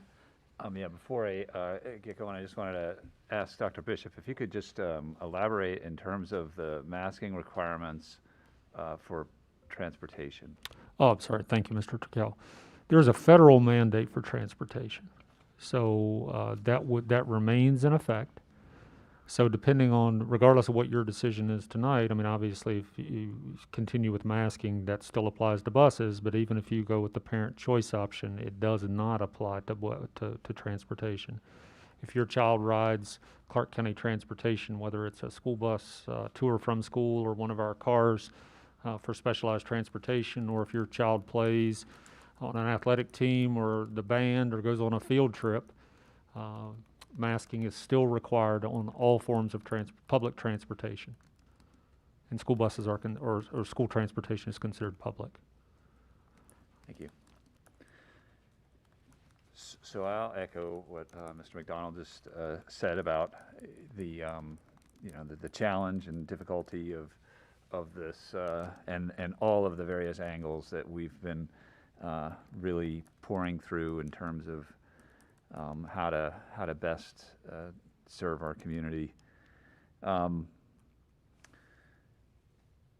So for me, there's three elements to the decision. That's kind of where I've come to after spending a lot of time with this and having a lot of conversations with all sorts of folks. You have the legal network, you have the health considerations, and you have the practicality of operating a school system. And so, it's kind of putting all those things together to try to figure out what would work. So in terms of the Executive Order 2, just any executive order, I don't see a reason why you wouldn't default to following the mandate unless you had a compelling reason to do so. So then that gets into the second part. The health and safety of students and staff would certainly be a compelling reason. There's a lot of information on the internet that can confirm really any notion that you may have one way or another. And recognizing that, we've relied very heavily on Dr. Green throughout this entire COVID process. Dr. Green was the former director of the Lord Fairfax Health District and is now the head of the Virginia Department of Health appointed by Governor Youngkin. Dr. Green, through the VDH guidance that we received, and it's available to everybody, the interim guidance just put out, is saying that mask wearing doesn't impact transmission. So that means that we're going to have cases in the schools regardless of whether there's masks or no masks, that they're not going to be greater without the masks, because if it doesn't impact levels of transmission, then the levels of transmission are going to be independent from the use of masks. So we talk about the concerns of spread. What he's saying is that the masks don't affect the spread that occurs or doesn't occur. And so that's, you know, we lined up with Dr. Green early on, and that's the guidance that kind of takes out the primary compelling reason to defy the governor's order. There's not a health consideration. And then thinking about the practicality of operating the school system, if it's not going to, it's been tough. I mean, we all know it's been tough, and we have to hand it to our administrators in scrambling to find teachers, in scrambling to find substitutes, in scrambling to do all of the things that are necessary to keep buses operating, everything in the midst of COVID. And the guidance, the health guidance that we're getting is saying that that's not going to be impacted through the use of masks. And you think about, well, what would be the impact to the school system if we mandated masks and had all sorts of folks deciding that they didn't agree with the school system. And so then you have a whole nother conflict.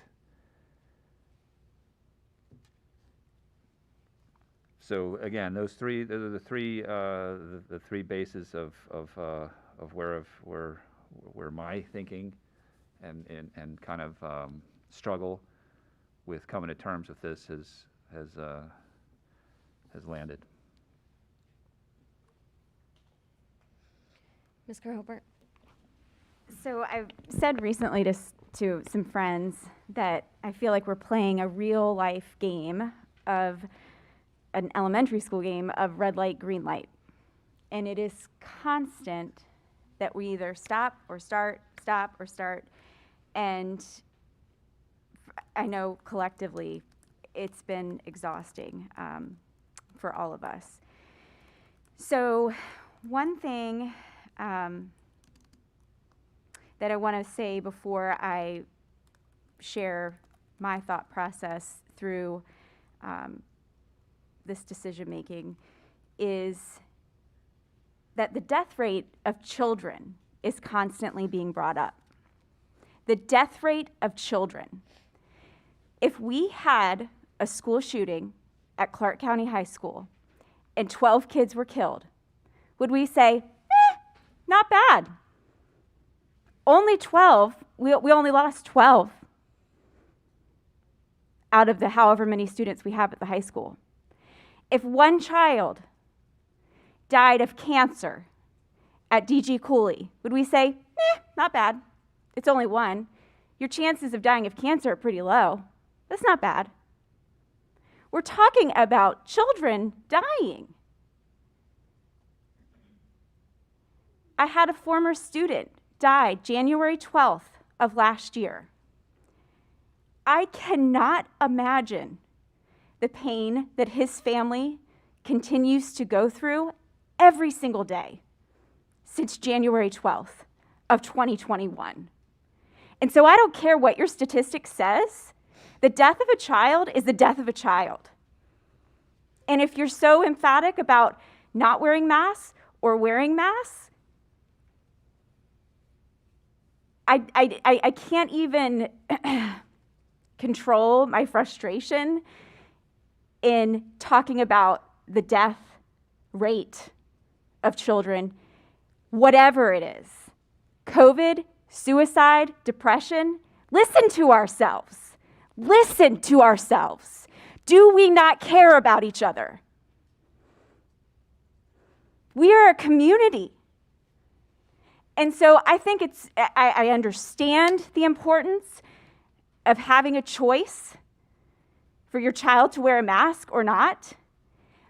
But I also think about, and I hope that other people think about, the woman who is fighting cancer and gives every single weekend to Clarke County Parks and Rec. Whether it's through volunteering with basketball or she's setting up a concession stand. And then to walk into a gym and see people flippantly not wearing a mask because it's their choice and because they don't care about her, it bothers me to my core what our country has becoming. It frightens me that public education is being tossed out the window. I think about the custodian who works his tail off at our high school and practically lives there. Do we not care about him? Is our choice to wear a mask and to be uncomfortable really worth not caring about others? And I guess it is. I mean, I think that that's the community that we live in. I think we value our right to choose more than we value caring and having empathy for one another. So I hope that while you get to enjoy your maskless classroom, that you also think about the consequences, whatever Dr. Green has to share. I believe that the masks work. I believe that they do provide some sort of mitigation strategy. And I know that our community doesn't want them. And I don't understand. I don't understand why, again, the death of any child is okay. And why would we congratulate ourselves on only 12 dying rather than, at least, it could have been 50.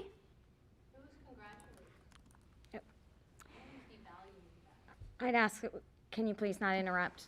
Let Ms. Kerhobert comment.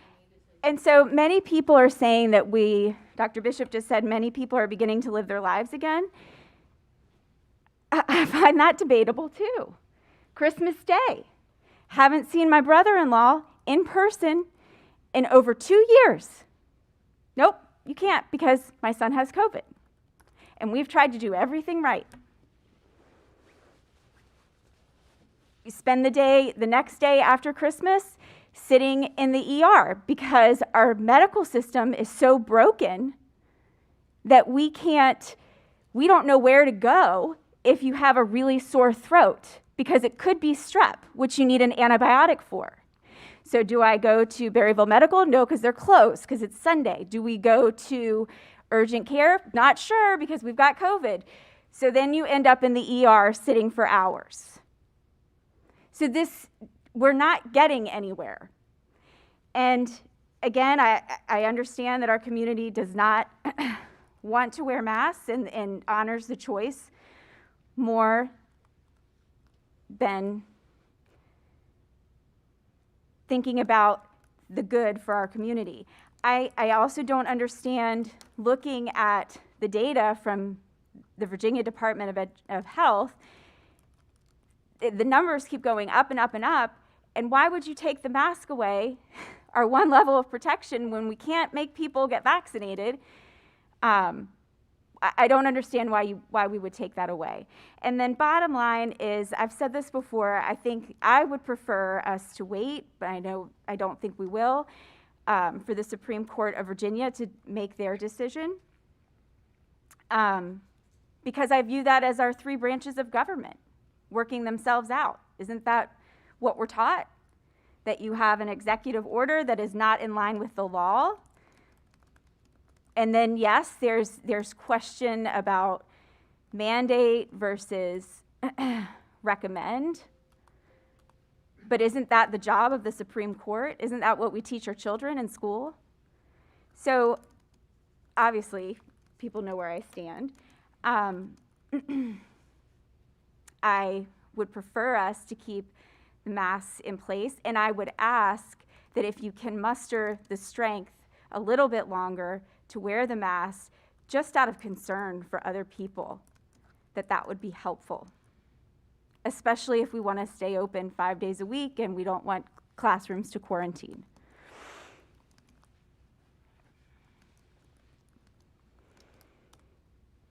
Thanks, Ms. Kerhobert. Dr. Bishop, I just want to talk about a couple things with allowing parents to elect not to have their children wear masks at school.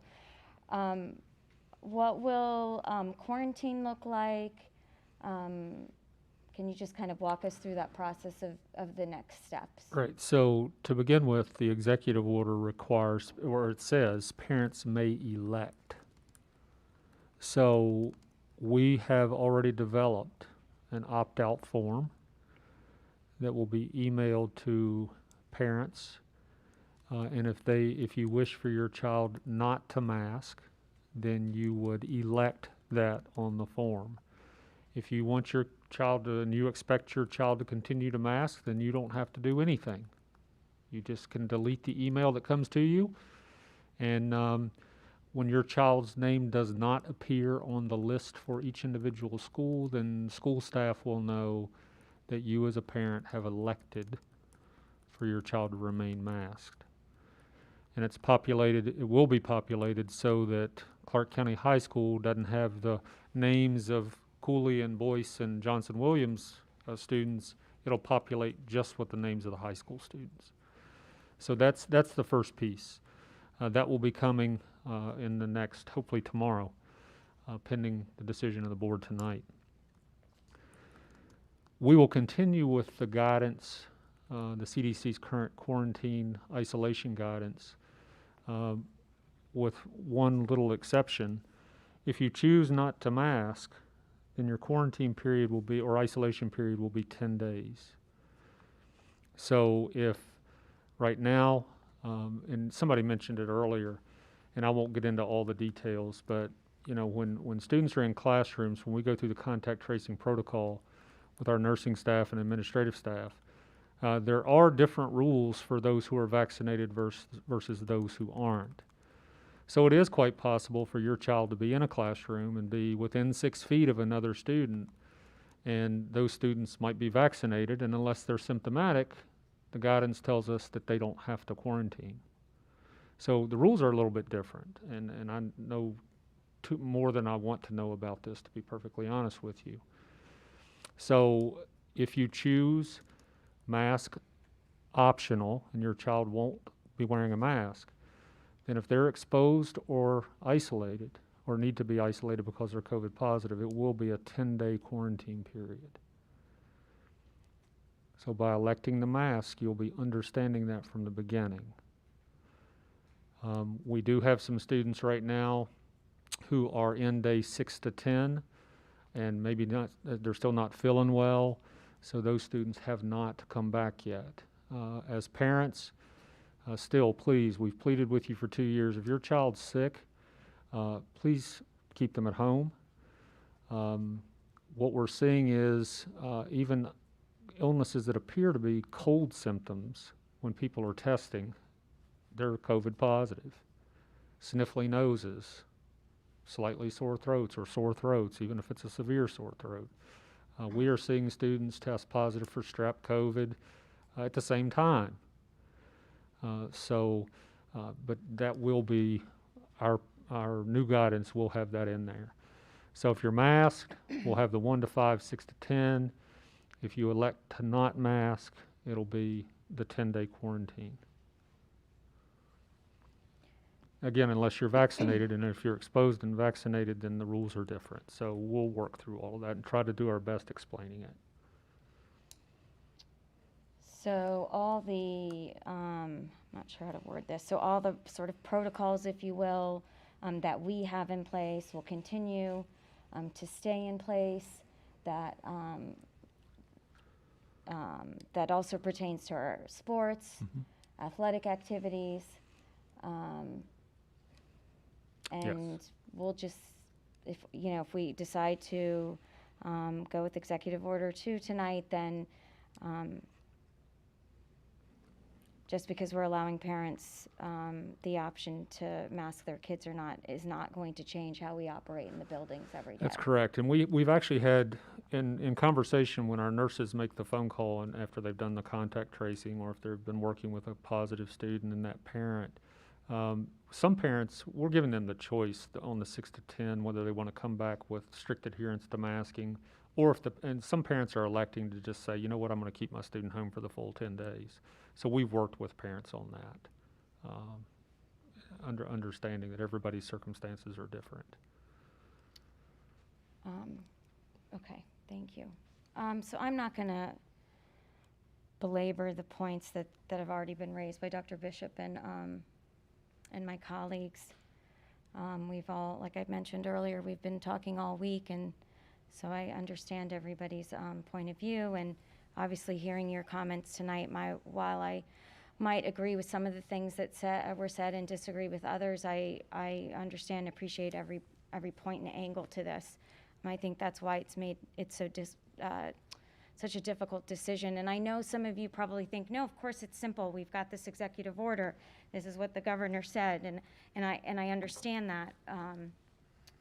But I think for us up here, as parents ourselves, with our own family situations and the things and sort of sacrifices, if you will, that we've also had to go through, we understand and know that this isn't just about our family unit up here. This is about Clarke County as a whole. I've said this from the beginning. I've said this when we were here about deciding whether or not to open up the schools in 2020.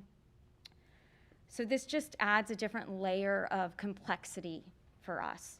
And I know a lot of you have said, we appreciate all your hard work. We don't want to be in your position, and I can promise you, you don't want to be in our position. But just know that we're all very passionate in our stances, but we care about every single child. That's our responsibility. That's why we're up here. I've shared this before. If I could have everybody keep their masks on for the next month, I would love it. I have a child who's immunocompromised, and this impacts us a great deal. And so obviously I've made decisions I've had to make for my own daughter, but I can't bring that issue and that fear to this table in this room with all of you, because again, this is about all of you. It's just not about me. So I hope you remember that, and I hope you always remember that, because I'm sure, well, I hope not. I don't hope we don't have a decision like this again, but never say never. But just please know that we're all in this, despite our difference of opinions and the perspective we come from. Everything we do here is for the kids. And just one more thing, I take absolute insult to people who think that for us this is politics, and for people who think we're not thinking about the kids, because every single day, all the decisions, all the things we talk about, everything I talk about with Dr. Bishop is always about the kids. And I am sick of talking about masks. I am sick of talking about COVID, because we have bigger things to think about. No one's talking about remediation for our children. And we know that this last year was awful. The impact was great. No one's talking about that. I haven't gotten a single email about remediation. I haven't received any emails about how are our elementary school kids doing in reading. I haven't gotten a single email about behavioral health issues that we're having because of this. And not just because of masks. Masks can't be the scapegoat for everything. And so, but no one's talking to me about that. No one's talking to me about what these teachers have to go through every single day with these kids who just are having a hard time transitioning back into school. No one's called me about that. No one's saying that's a political issue. But it's these masks. It's these masks. These are the freedoms, the rights, and I get it. I absolutely 100% agree. But I would just love to start getting emails about remediation. I would love to start getting emails about behavioral issues. I would absolutely love to start getting emails about the mental health of our kids. No one's talking about that, because this is so decisive, And there's politics all over the place, but no one is talking about our kids and their mental health. It's just, is it my right to choose for a mask? Is it not my right? So I just implore you, once we can get through this, please start thinking about our kids. Don't just point your finger at me and say we're not doing it. I am asking everybody to do this. I have always said this is a community effort. When it's come to COVID, we had to take care of each other, not just the school system, everybody, our parents, our teachers, everybody. People who are working in the county who have cancer but still show up every day. That's all I'm going to say about that. So I will say is, sorry, I do have another thing to say. I would just ask, I have been reading in a lot of places that we don't want the unmasked and unvaccinated to be treated any differently than everybody else. So I will reiterate and say I feel the same. What I will also ask is we don't treat the ones who are masked and the ones who are vaccinated any differently. If there are kids in a classroom who don't feel comfortable with kids who are unmasked, please allow them to just sit in a little corner of the room. Please let your kids know that if these kids want to wear masks, they're not just being wimpy little kids. They're not just listening to misinformation. So if we're going to respect all the kids that want to be unmasked and unvaccinated, which is everybody's right and choice, I just ask for the same treatment of the other kids.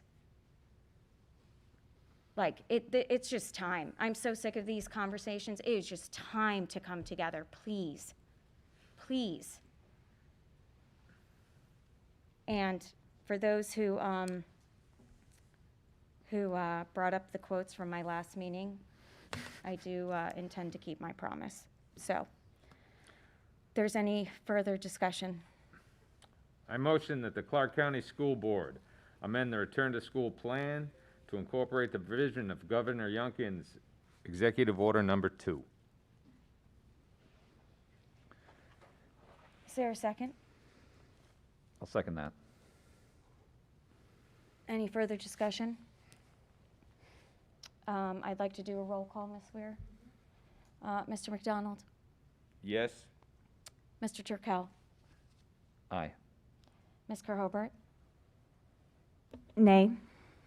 Monica Singh Smith? Aye. Okay. We do have a budget discussion to have. Some of you might not want to stay, but again, thank you for being here. Thank you for expressing your feelings. Appreciate it. Do we want 5 minutes or? Can you ask him to just pause it? Just for a few minutes.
Okay, Dr. Budget, Dr. Dr. Budget, Budget. Dr. Budget. I've been called worse. Been called Dr. worse. B. Dr. Bishop, would you like to walk us through your draft budget Yep, proposal? so it's that time of year where we go through the budget process. This year is a little unusual because of the election of incoming governor, or now our governor, after the inauguration 2 Saturdays ago now. So in December, prior to leaving office, Governor Northam proposed the new biennial budget for 22 to 24. And so the revenue side of this that you see tonight is based on that budget from Governor Northam. Governor Youngkin will certainly have the opportunity to weigh in. And then, of course, it goes through the House of Delegates and the Senate.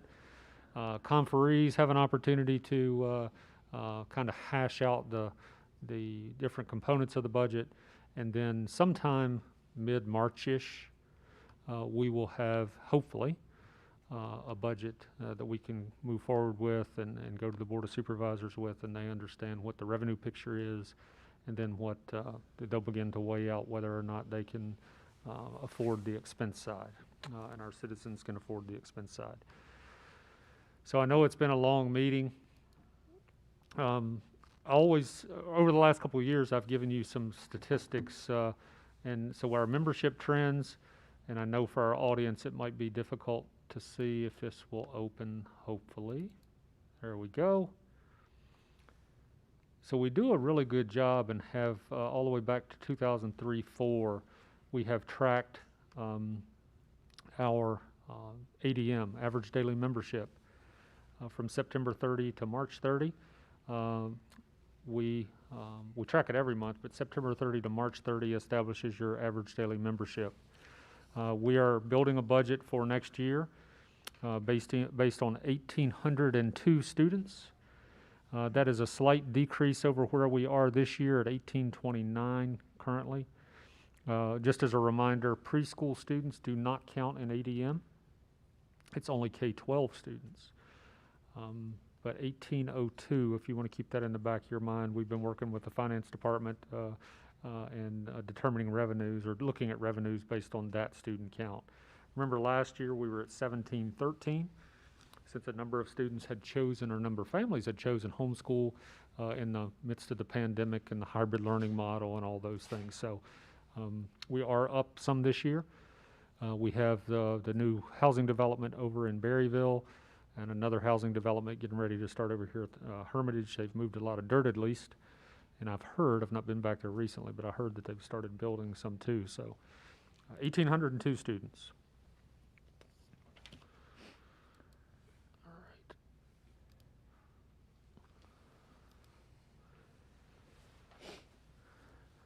Uh-oh. What did I do? Close out the wrong thing? No, you opened it. Oh, did I open it back up? Sorry. There we go. So this is just another graphic representation. You can see back in 2008-09, Clarke County Schools over 2,000 students. And since that time, we've seen this steady decrease. And then our projected number for next year again is 1,802. And these are based on the spring ADM, so kind of the final count that the state gives us in terms of our funding number. School enrollment, graphic representation, come on. Renee, this thing doesn't want to move. All right, there we go. Just a graphic representation by school. You can see the high school, although in 9-10 was nearly 800 students, we have been somewhere between 675 and 700 over the last several years. Boyce has seen kind of a steady decline. Johnson Williams, a slight decline. Cooley's also declined, but over the past couple of years, last year was that anomaly year, but has been relatively stable. Religious exemption and homeschool. Our homeschool population last year, 2021, popped up there with the COVID situation that was that we were all working through. 21, 22, we did hear from a number of families going into this year that said, you know what, we had a great experience last year, homeschool. We're going to continue. My children are in elementary school. We're going to continue the homeschool program for another year. So we did drop some, but we still have about 225 homeschool students. And then religious exemptions here in this county have remained relatively flat over the last 6, 7 years, 8 years. Special education in 504. Back in 2015-16, the Department of Education started to break out students who have a 504 plan versus those who have an individualized education plan. 504s took a fairly significant spike a couple of years ago. Still not something that we can't work through, but we've seen a little rise there, and a number of identified special education students has also gone up over the last couple of years. That drop we saw last year was students who would have received services in our schools. Some of them chose the homeschool route and did not have any services with us.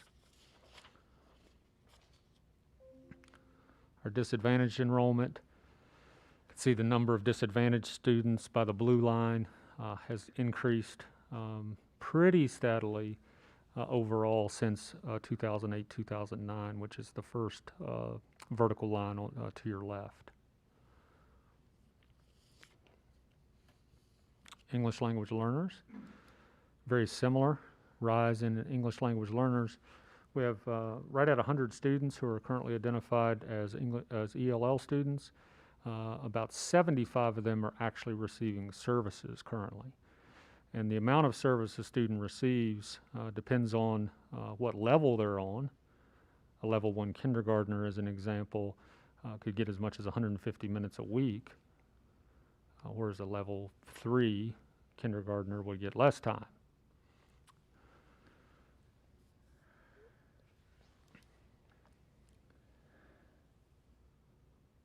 It's just slow to move. Pupil-teacher ratios. The last report on the right is from the 1920 school year, and the reason that does not reflect 2021 is because those are pulled directly from the superintendent's annual report, and although we've submitted that information, the Department of Education has not posted it yet.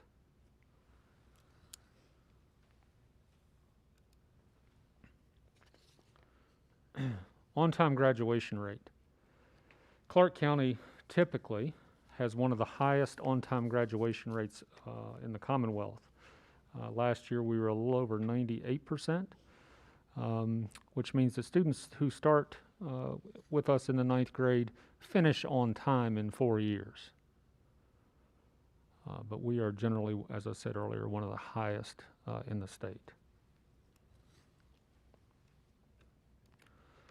So now some of the nuts and bolts of the budget itself. The composite index determines the local ability to pay for education. It is a very complex formula that the state has used for a long time, but for the current 22-24 biennium, it is based on 2019 data. There is a component in the composite index, and this is where I'm going to kind of give you something to watch for the next couple of years, that takes value of real property into account.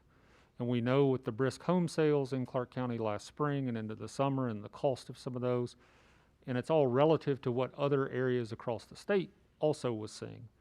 So it is possible that the next time this comes around, that our composite index could be negatively affected in terms of loss of state dollars because of the value of real property. But just as a comparison, and we've run this for a number of years, Clarke County's 0.5728. In layman's terms, what that means is for 57 cents on the dollar, Clarke County is responsible for. Compared to Frederick, 0.4141, Loudon, 54.50. This is probably about the 4th year in a row, maybe fifth, that our required local effort is actually higher than Loudoun's, which is one of the one of the wealthiest counties in the country. And then Winchester City is 0.4172. What does it say in the Code of Virginia related to budget? The duty of each division superintendent to prepare with the approval of the school board and submit to the governing body or bodies appropriating funds for school division by the date specified. The estimate of the amount of money needed during the next fiscal year for the support of public schools. What always comes into question with this particular code is who defines what the need is.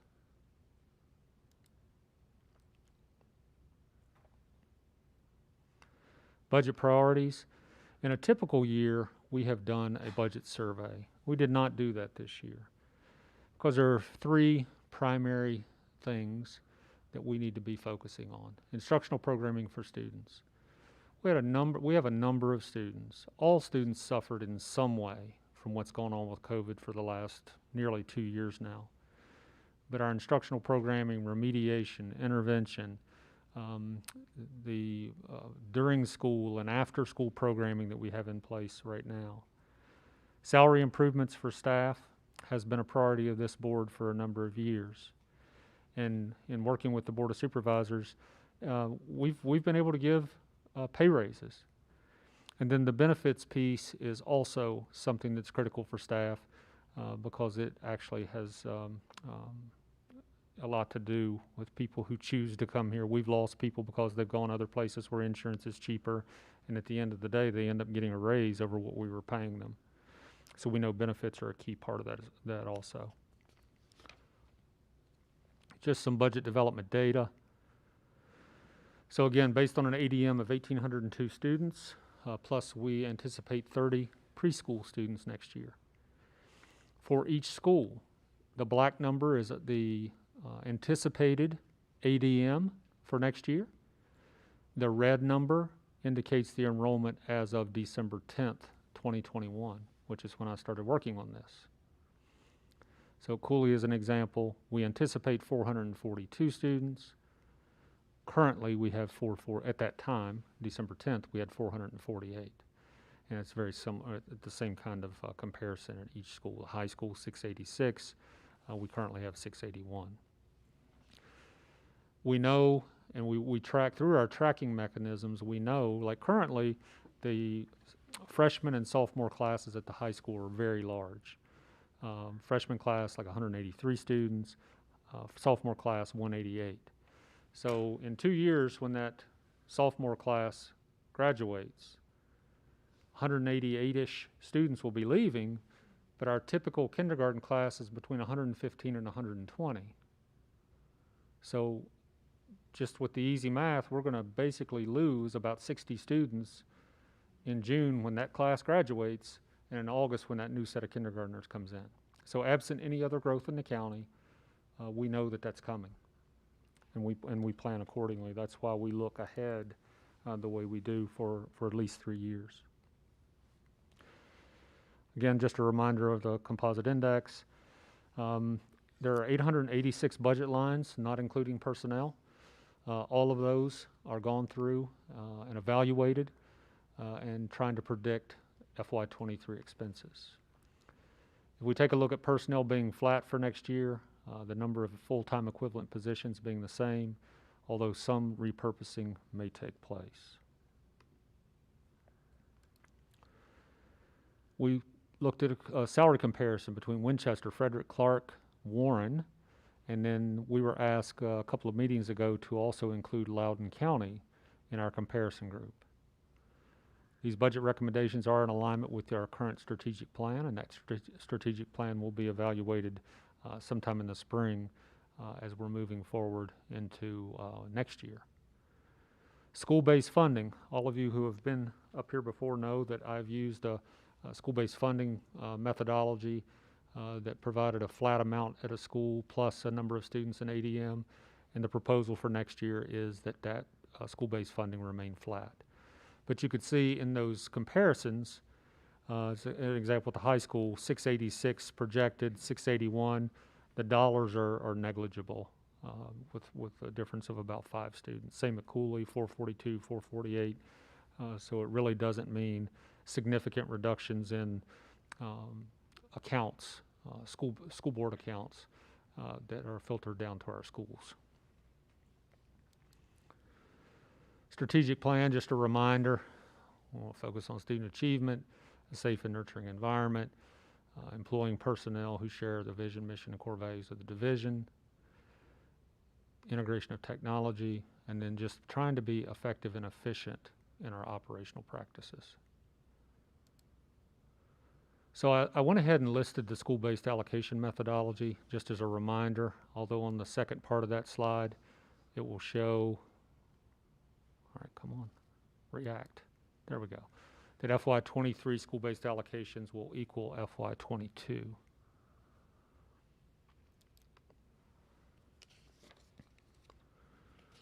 So just a quick look that since the FY15, so the 14-15 school year to FY22. And this chart takes a look at the salary increase and what that amount was, what the health insurance increase was for that particular year, and then what the request was from the Board of Supervisors for additional dollars.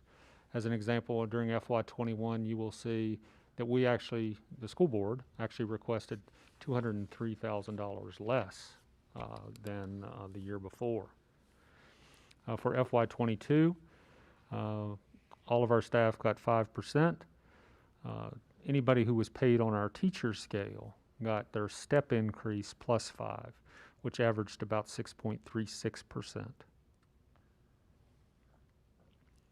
Same thing with health insurance. You can see in that third column. No increase, no increase. Those are the years that we started to go to a self-funded program. But we've had increases as high as 14%, and then as low as in FY18, our premiums actually went down 3%. The health insurance has gone out for bid. Bids are due tomorrow. We are meeting next Tuesday with health insurance, the county's health insurance consultant, to go over those bids and to be able to make some decisions, not only to the Board of Supervisors and the school board, but also as a presentation to the Joint Administrative Services Board that Mr. Schutte and I serve on, along with Mr. Weiss and Mr. Boyce and other county staff. Teacher salary notes. Virginia ranks 17th in starting teacher pay at $42,069. The national average is $41,163. 26th in average teacher salary in 1920 at $57,665.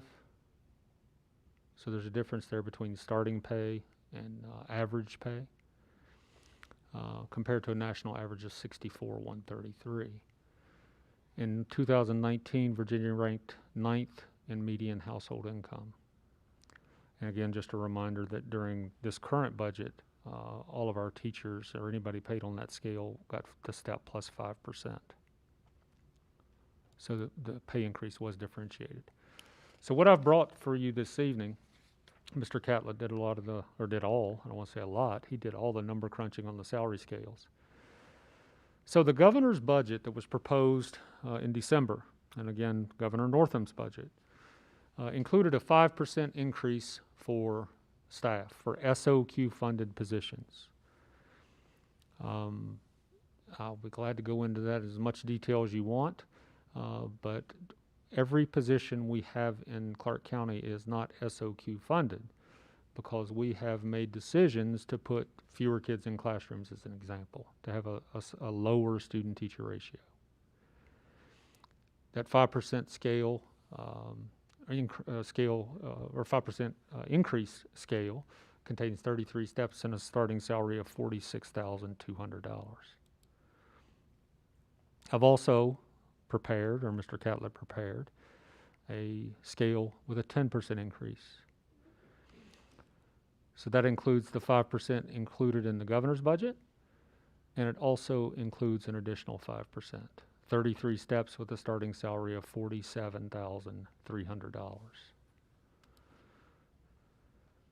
So just a comparison of those bachelor scales and just a little more information. So master's degree stipends in Winchester, as an example, 4,230.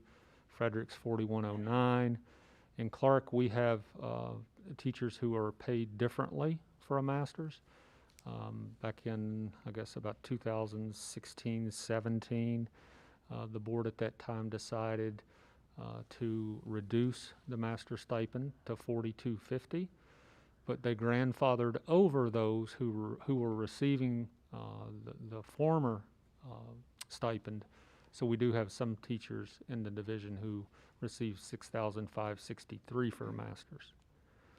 In FY22, almost 65% of our teachers have earned a master's degree. Each 1%, we always provide you this number. Ms. Bennett and the staff and JAS actually calculate this. $169,070 for each 1% increase in the salary scale, or in salary. That includes all salary-related fringe benefits, so FICA, Virginia Retirement System contributions, etc. And at this time, those anticipated salary scales for neighboring divisions are not known. So this link here, if I can get my mouse to move. Try this. No, I'm going to move it off the table onto that paper. That helps. So all of this is included in the presentation, and I know it's going to be too big for the page. I'm going to put these on. So you can see, well, let me slide over a little bit.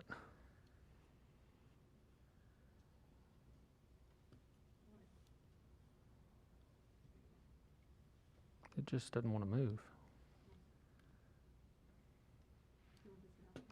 Yes. Thank you. All right, that's better. So as an example, at step 0, under the 5%, I've already mentioned the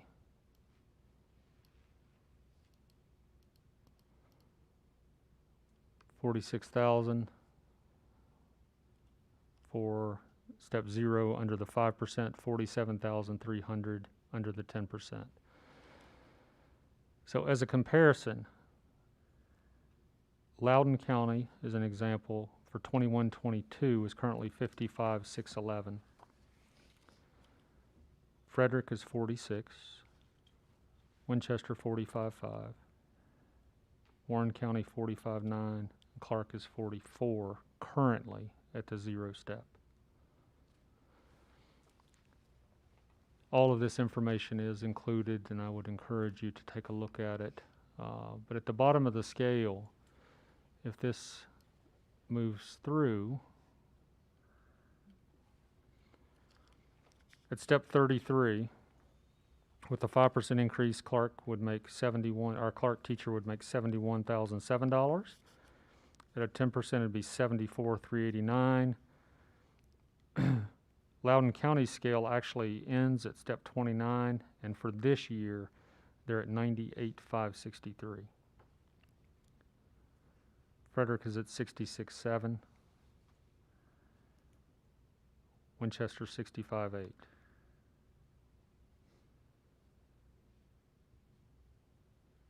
So again, please take an opportunity to look at this. So at the end, what does that, well, let me go through a couple of other things before I do that.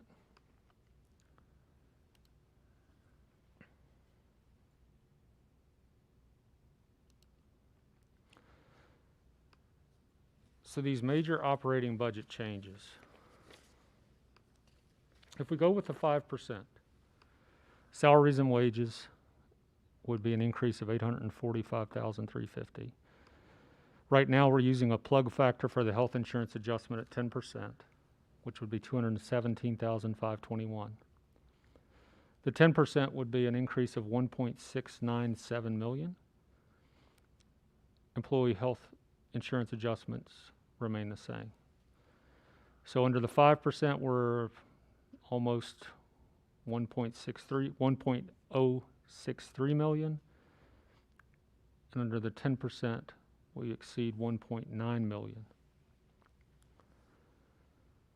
Just keep that in mind as we work through this.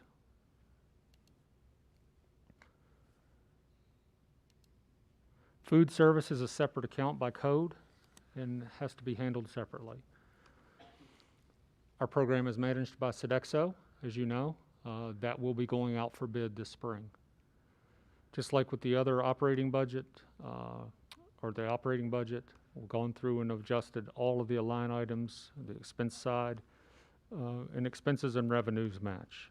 733, 533, which is a decrease of a little over $67,000 from the current school year.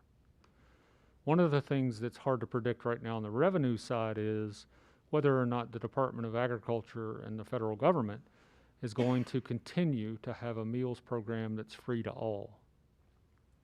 So reimbursements have been more robust, we'll call them, over the last 2 years than they have been ever with that program being in place. Capital Projects Fund also is a standalone account, and this one's a little different this year. So that allows the school division to address planned and unplanned capital expenses. We have a water source heat pump at Johnson Williams that goes out. We have the money to replace it.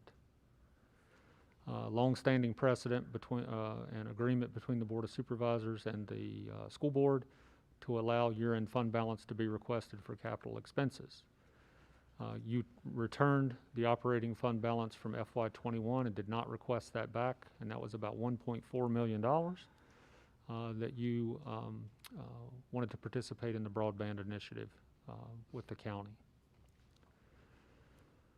For the first time in my career, 16 years doing this, the proposed budget includes school construction money for FY23. And again, Governor Northam's proposed budget in December. So let's look at this revenue side first. So when you look at the VPSA technology bond and the state funding, that revenue is $1.57 million, a little over that. Our capital items on the left, we are planning to spend $1.57 million. The caveat is this: the $1.4 million from the state you can spend over a 3-year period. So FY23, 24, 25. So whatever funds are not expended next year can be carried over to the next year. And then whatever's not expended that year can be carried over to the following year. School furniture, we have needs for furniture in every building. Athletics, the Johnson Williams Middle School bleachers need to be replaced. The guidelines from the state right now are very broad for that $1.4 million, but those bleachers at the middle school and the gymnasium don't operate properly, and they need to be replaced. School buses, $170,000. You think, my goodness, a school bus is $85,000, and the only add-ons that we get are drop-down chains for inclement weather, the white roof, which helps with heat on the bus, or keeps it a little cooler, and the tinted windows, which also keeps it a little cooler. Asphalt and sidewalks, we have a number of asphalt projects that need to be done. The cafeteria area near Cooley, the pavement's rutting there, and that's one example of projects that we would use that money for. HVAC, we are leveraging other dollars, both from the state and federal government, to replace the 4 rooftop units at Cooley that were not replaced during the renovation. That's about $650,000 for 2 of those. We just let the agreement out, or we've bid the project, and we just let the contract for 2 of those to be replaced at about $450,000. So that project to replace those is almost $1.1 million. And that was in a competitive bid process. $100,000 for water source heat pumps at Johnson Williams. Many of those that we haven't replaced are approaching 20 years old and need to be replaced by new ones. The last $100,000 in HVAC is set aside for the building automation system. So some of you might have heard Ms. Singh Smith say it was cold in here. Well, at certain times during the evening, our buildings go into unoccupied mode. So at night in the school, it's not 72 degrees. It is set so that the thermostats will bump up in time for the building to warm up before students arrive, students and staff arrive. So same thing here, that thermostat is set so we go into unoccupied mode, and when I looked over there a minute ago, the thermostat was set on 50 because it had already triggered to go down. Some painting, every year there are some painting needs. Our security here in Clarke County, what our families expect, what we expect as staff, we have cameras and Raptor systems where IDs are checked. There is a bill in the General Assembly right now. If it passes, will require every visitor and student and staff, well, students and visitors coming into the building to be to have a handheld metal detector. They'd have to pass through the metal detector before they could come, and it specifically says handheld metal detector. So we've put a little money away just in case that passes. Some flooring replacements, technology. So that comes back to the technology bond side. School divisions every year get $50,000 plus $26,000 per school under the VPSA technology bond. So Clarke County's revenue is $154,000. Plus some other money set aside. We would propose that the technology line for next year in capital be $200,000. And then some fencing needs. Our neighbors up near the high school, the wooden privacy fence there is in constant need of repair. It was installed when the high school was built. Wind, sun, you name it, damages that fence. The entire fence, the entire fencing around the bus garage needs to be replaced. If you drive up there down Ramsburg Lane, back toward the animal shelter, you'll see that fence is in pretty bad repair, especially the back side of it. So at the end of the day, the capital budget's $1.57 million, but there's a request for 0 county dollars. And that is different, as you can see, from the past in terms of the line graph, just again as a graphic representation. The one spike in 2017, FY17, the 16-17 school year, was when this building was renovated. And working with the county and the school board at that time. So what does it mean in terms of the executive summaries and the request? So let's look at the 5% first. And again, I apologize if this is hard to see. It's going to take a minute to load.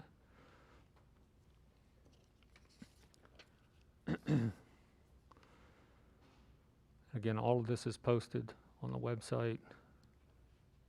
Move too far. I'm really not liking this. There we go. So at the top is the expenditure side. You can see the column FY22 adopted, the variance, the percent increase or decrease, and FY23 proposed. So on the school operating fund, on the expenditure side, an increase of $398,000. Food service would be reduced. Debt service fund would be reduced. School capital fund would go up by $954,000, but would not require any county contribution. On the revenue side, while expenses are up almost $400,000, the revenue is up $617,545. Revenue on food service again matches the expense side. Revenue on the debt service School capital fund is 1.416 in state dollars, along with 154,000 in the tech bond is 1.57 million. So what does that mean for the locality? To fund a 5% pay raise, you could actually request 218,000 less for next year on the operating budget.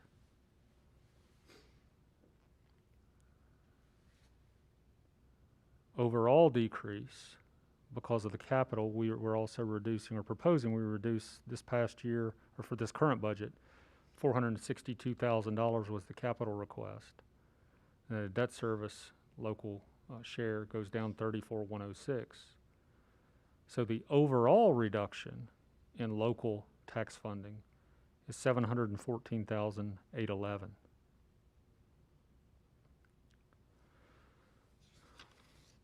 I understand the shock value with a 10% pay raise. But I think that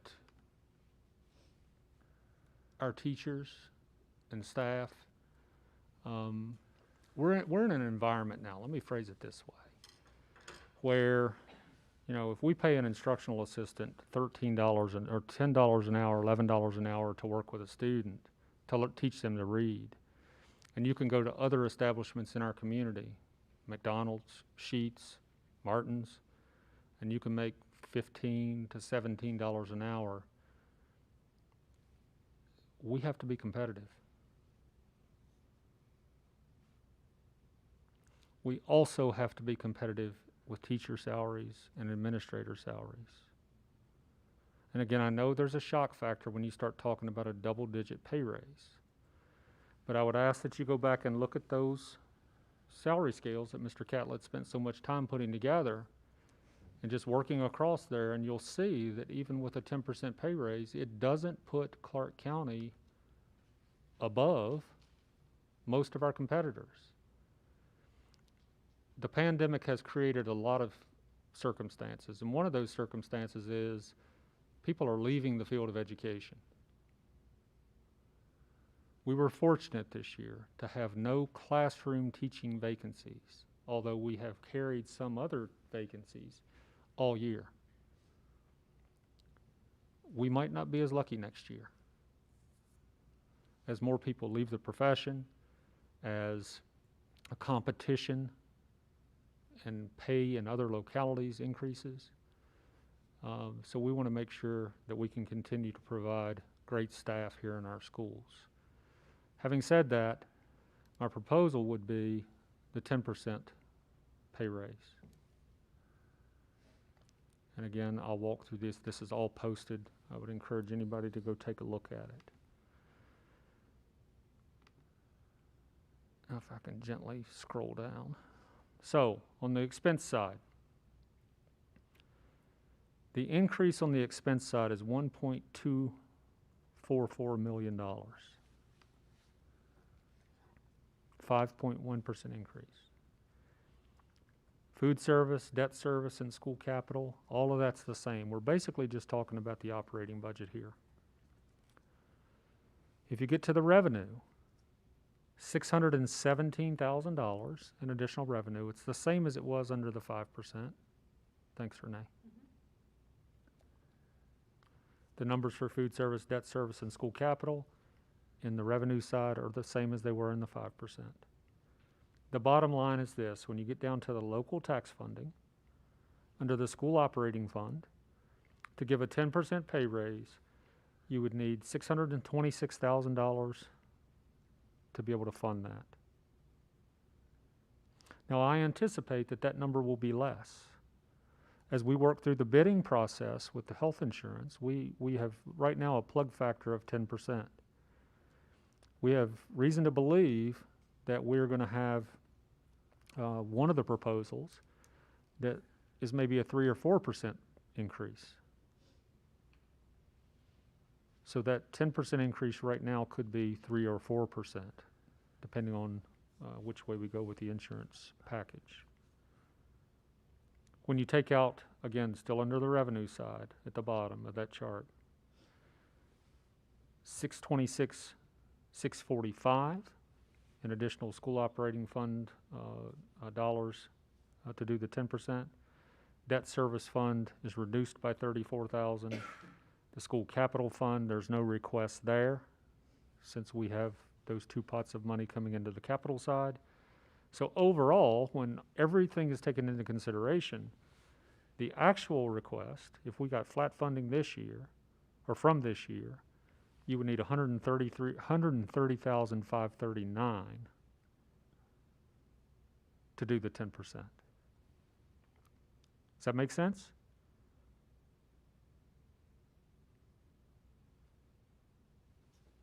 As all three of those are taken into consideration, the actual request, if everything was the same as this year, would be for $130,000 more. Again, I understand the shock value in a double-digit increase.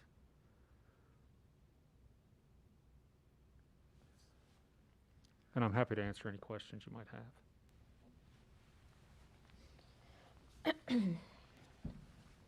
Just a comment, given the fact that inflation's running at 6%, I don't think 10% is,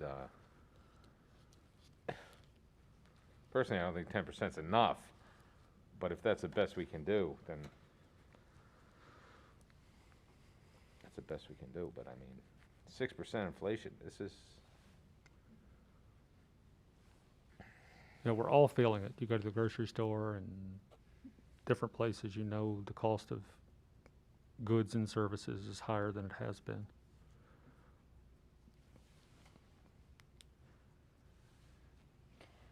I'm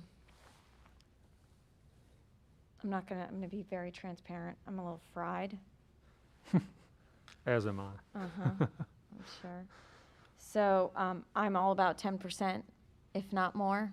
I think could probably all agree on that. Mr. Catlett, as always, thank you for working on that document. I know every year we ask something for something else, so I appreciate that. It's 10:45, so I just want to be really mindful here. Do we want to chat about this for a few minutes? Initial thoughts. If there are any immediate things you feel like you want Dr. Bishop to go back to and look at. We have a work session, public hearing and work session on February 14th. I don't know whose idea that was, so I hope everybody will be my Valentine. So tell me how you're all feeling. Tell me what you're thinking. And thank you. I know it's been a hell of a week and year and two, so thank you for putting this together despite everything else going on. How are we feeling? Yeah, no, I think that's great. You know, we got this Virginia school thing. We saw the article, Fuck Here is shooting for a 13% pay increase. I know in terms of vacancies, we have vacancies in Loudoun, Frederick, Jefferson. If we don't deal with attracting and retaining our teachers now, we're going to be behind the curve. And so I would say I agree that 10% is the minimum. You know, we should definitely shoot for that. The health insurance bidding, so we're sending it back out again. I know we moved away from Anthem because of, you know, their issues at a certain point in time. Is Anthem still in the mix for what's being looked at? Yes. This coming year? So the bids were sent out, or the procurement documents were sent out. We did have a number of folks bid on it, a number of companies bid on it. We decided to solicit some additional bids and sent it out again, and they're due tomorrow. They'll have to resubmit, and according to our meeting today, it's anticipated that those that had submitted previously are still going to resubmit their bids. But Anthem was the local choice, which is what we had previously, was one of the companies that responded. We also, this year, we've typically had 3 tiers in our insurance program. We're looking at 5, And by that I mean single subscriber. Right now we have single subscriber, employee plus one. That plus one could be spouse or it could be a child, and a family plan. We want to differentiate that plan or those plans a little more. So we'll have employee, employee child, employee children, employee spouse, family. And we believe that there will be some inherent savings in some of those when you know, currently right now, a single parent might have a child and they're covering under the employee plus one at a rate. An employee child would be less. So inherently there will be more take-home pay for that person just by the nature of the plan changing and giving them the opportunity to elect more different options. And is the procurement process invitation for bid, or is it a request for proposal? RFP, Brenda left. RFP. Oh, she's there. I see you Okay, now. that's great. That's great. And I would encourage you know, trying to get as much feedback as possible from the teachers, particularly, and the other staff in determining what is the best product for our community, since we're not limited to just price with the RFQ. Or Correct. RFP. RFP, Right. correct. Yeah. Yeah, they're negotiable. Yeah. I got one other question on slide 22. What's the title of that slide? Mine aren't FY numbered. 23 proposed bachelor's scale. I got Okay. something covering the other. The starting salary of 47,300. Mhm. That would be post 10% increase. Correct.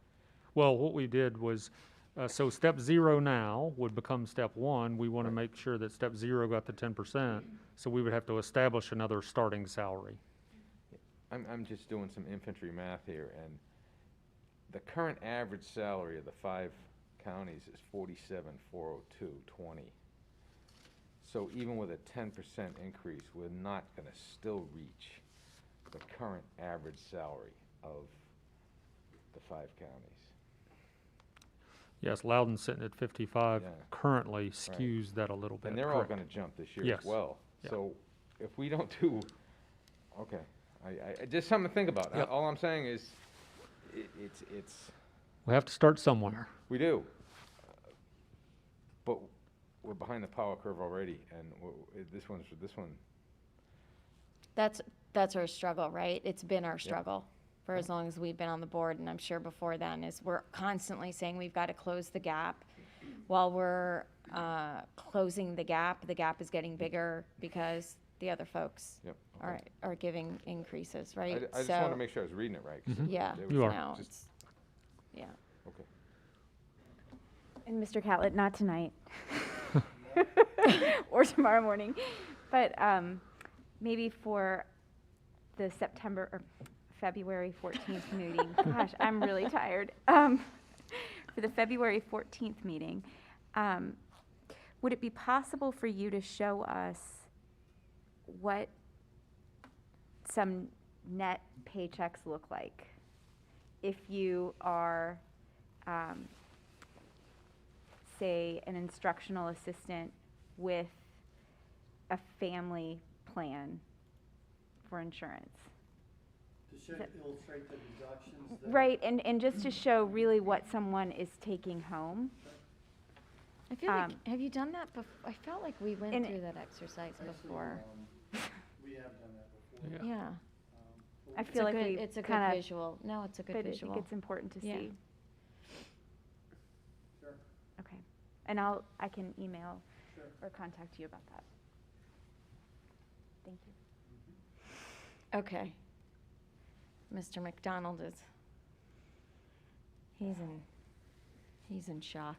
A little bit, yeah. It's funny you're talking about, I know this double-digit salary increase is shocking, and I'm like, oh, no, it's not shocking for me. I'm thinking about the people it will be sticker shock for. so. In the education field, it is. Well, yeah. Just saying, I'm happy with it. And I think I'd mentioned it before, in terms of the stipends, maybe particularly the master's stipend, is there a way to have that be incorporated as salary rather than stipend? Just for the purposes of VRS? specifically, or is it? I mean, You're shaking your head, man. I think, payroll coordinator has said that the VRS doesn't include the stipend, it's not included.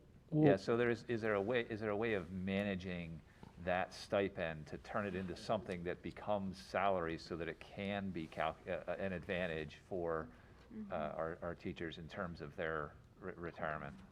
Let us find out the specifics on that. Yeah. I had a different interpretation on that, but we can get you an answer on that. I thought it was part of VRS. Okay. Creditable compensation, but maybe it isn't. Okay. We'll find out. Great.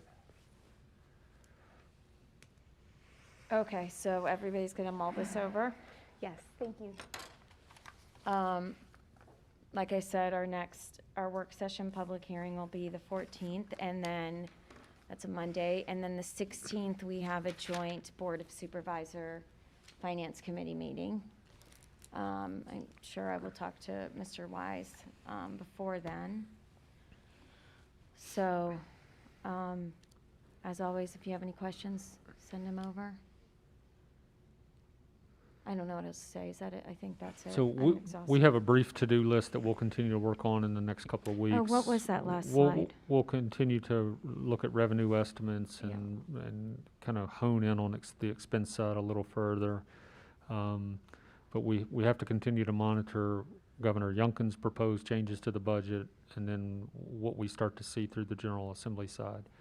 The revenue picture this year is really interesting because it's anticipated that January of 2023, the grocery tax goes away. So this year's budget template has some hold harmless money. For Clarke, it's about a little over $92,000 when that goes away next January. Now, whether that stays in the budget moving forward, who knows? I mean, I've been doing this long enough to know, I think I know the answer, and that will be no. But who knows? School divisions get 1 1/8% of sales tax. So based on your composite index and all those things. So there are some different pots of money this year in the revenue template than we've seen in the past.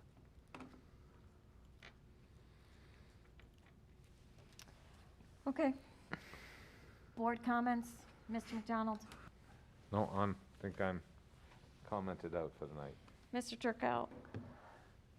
Yeah, it was a tough night, and masks are important, I guess, but in the context of educating our kids and growing up, it's really a very small piece of the big picture, and unfortunately for all of us, there's going to be fallout from the decision that was made tonight, and hopefully we can all kind of get through that and hold together and stay focused on the understanding that everybody has the community interests, the best interests at heart.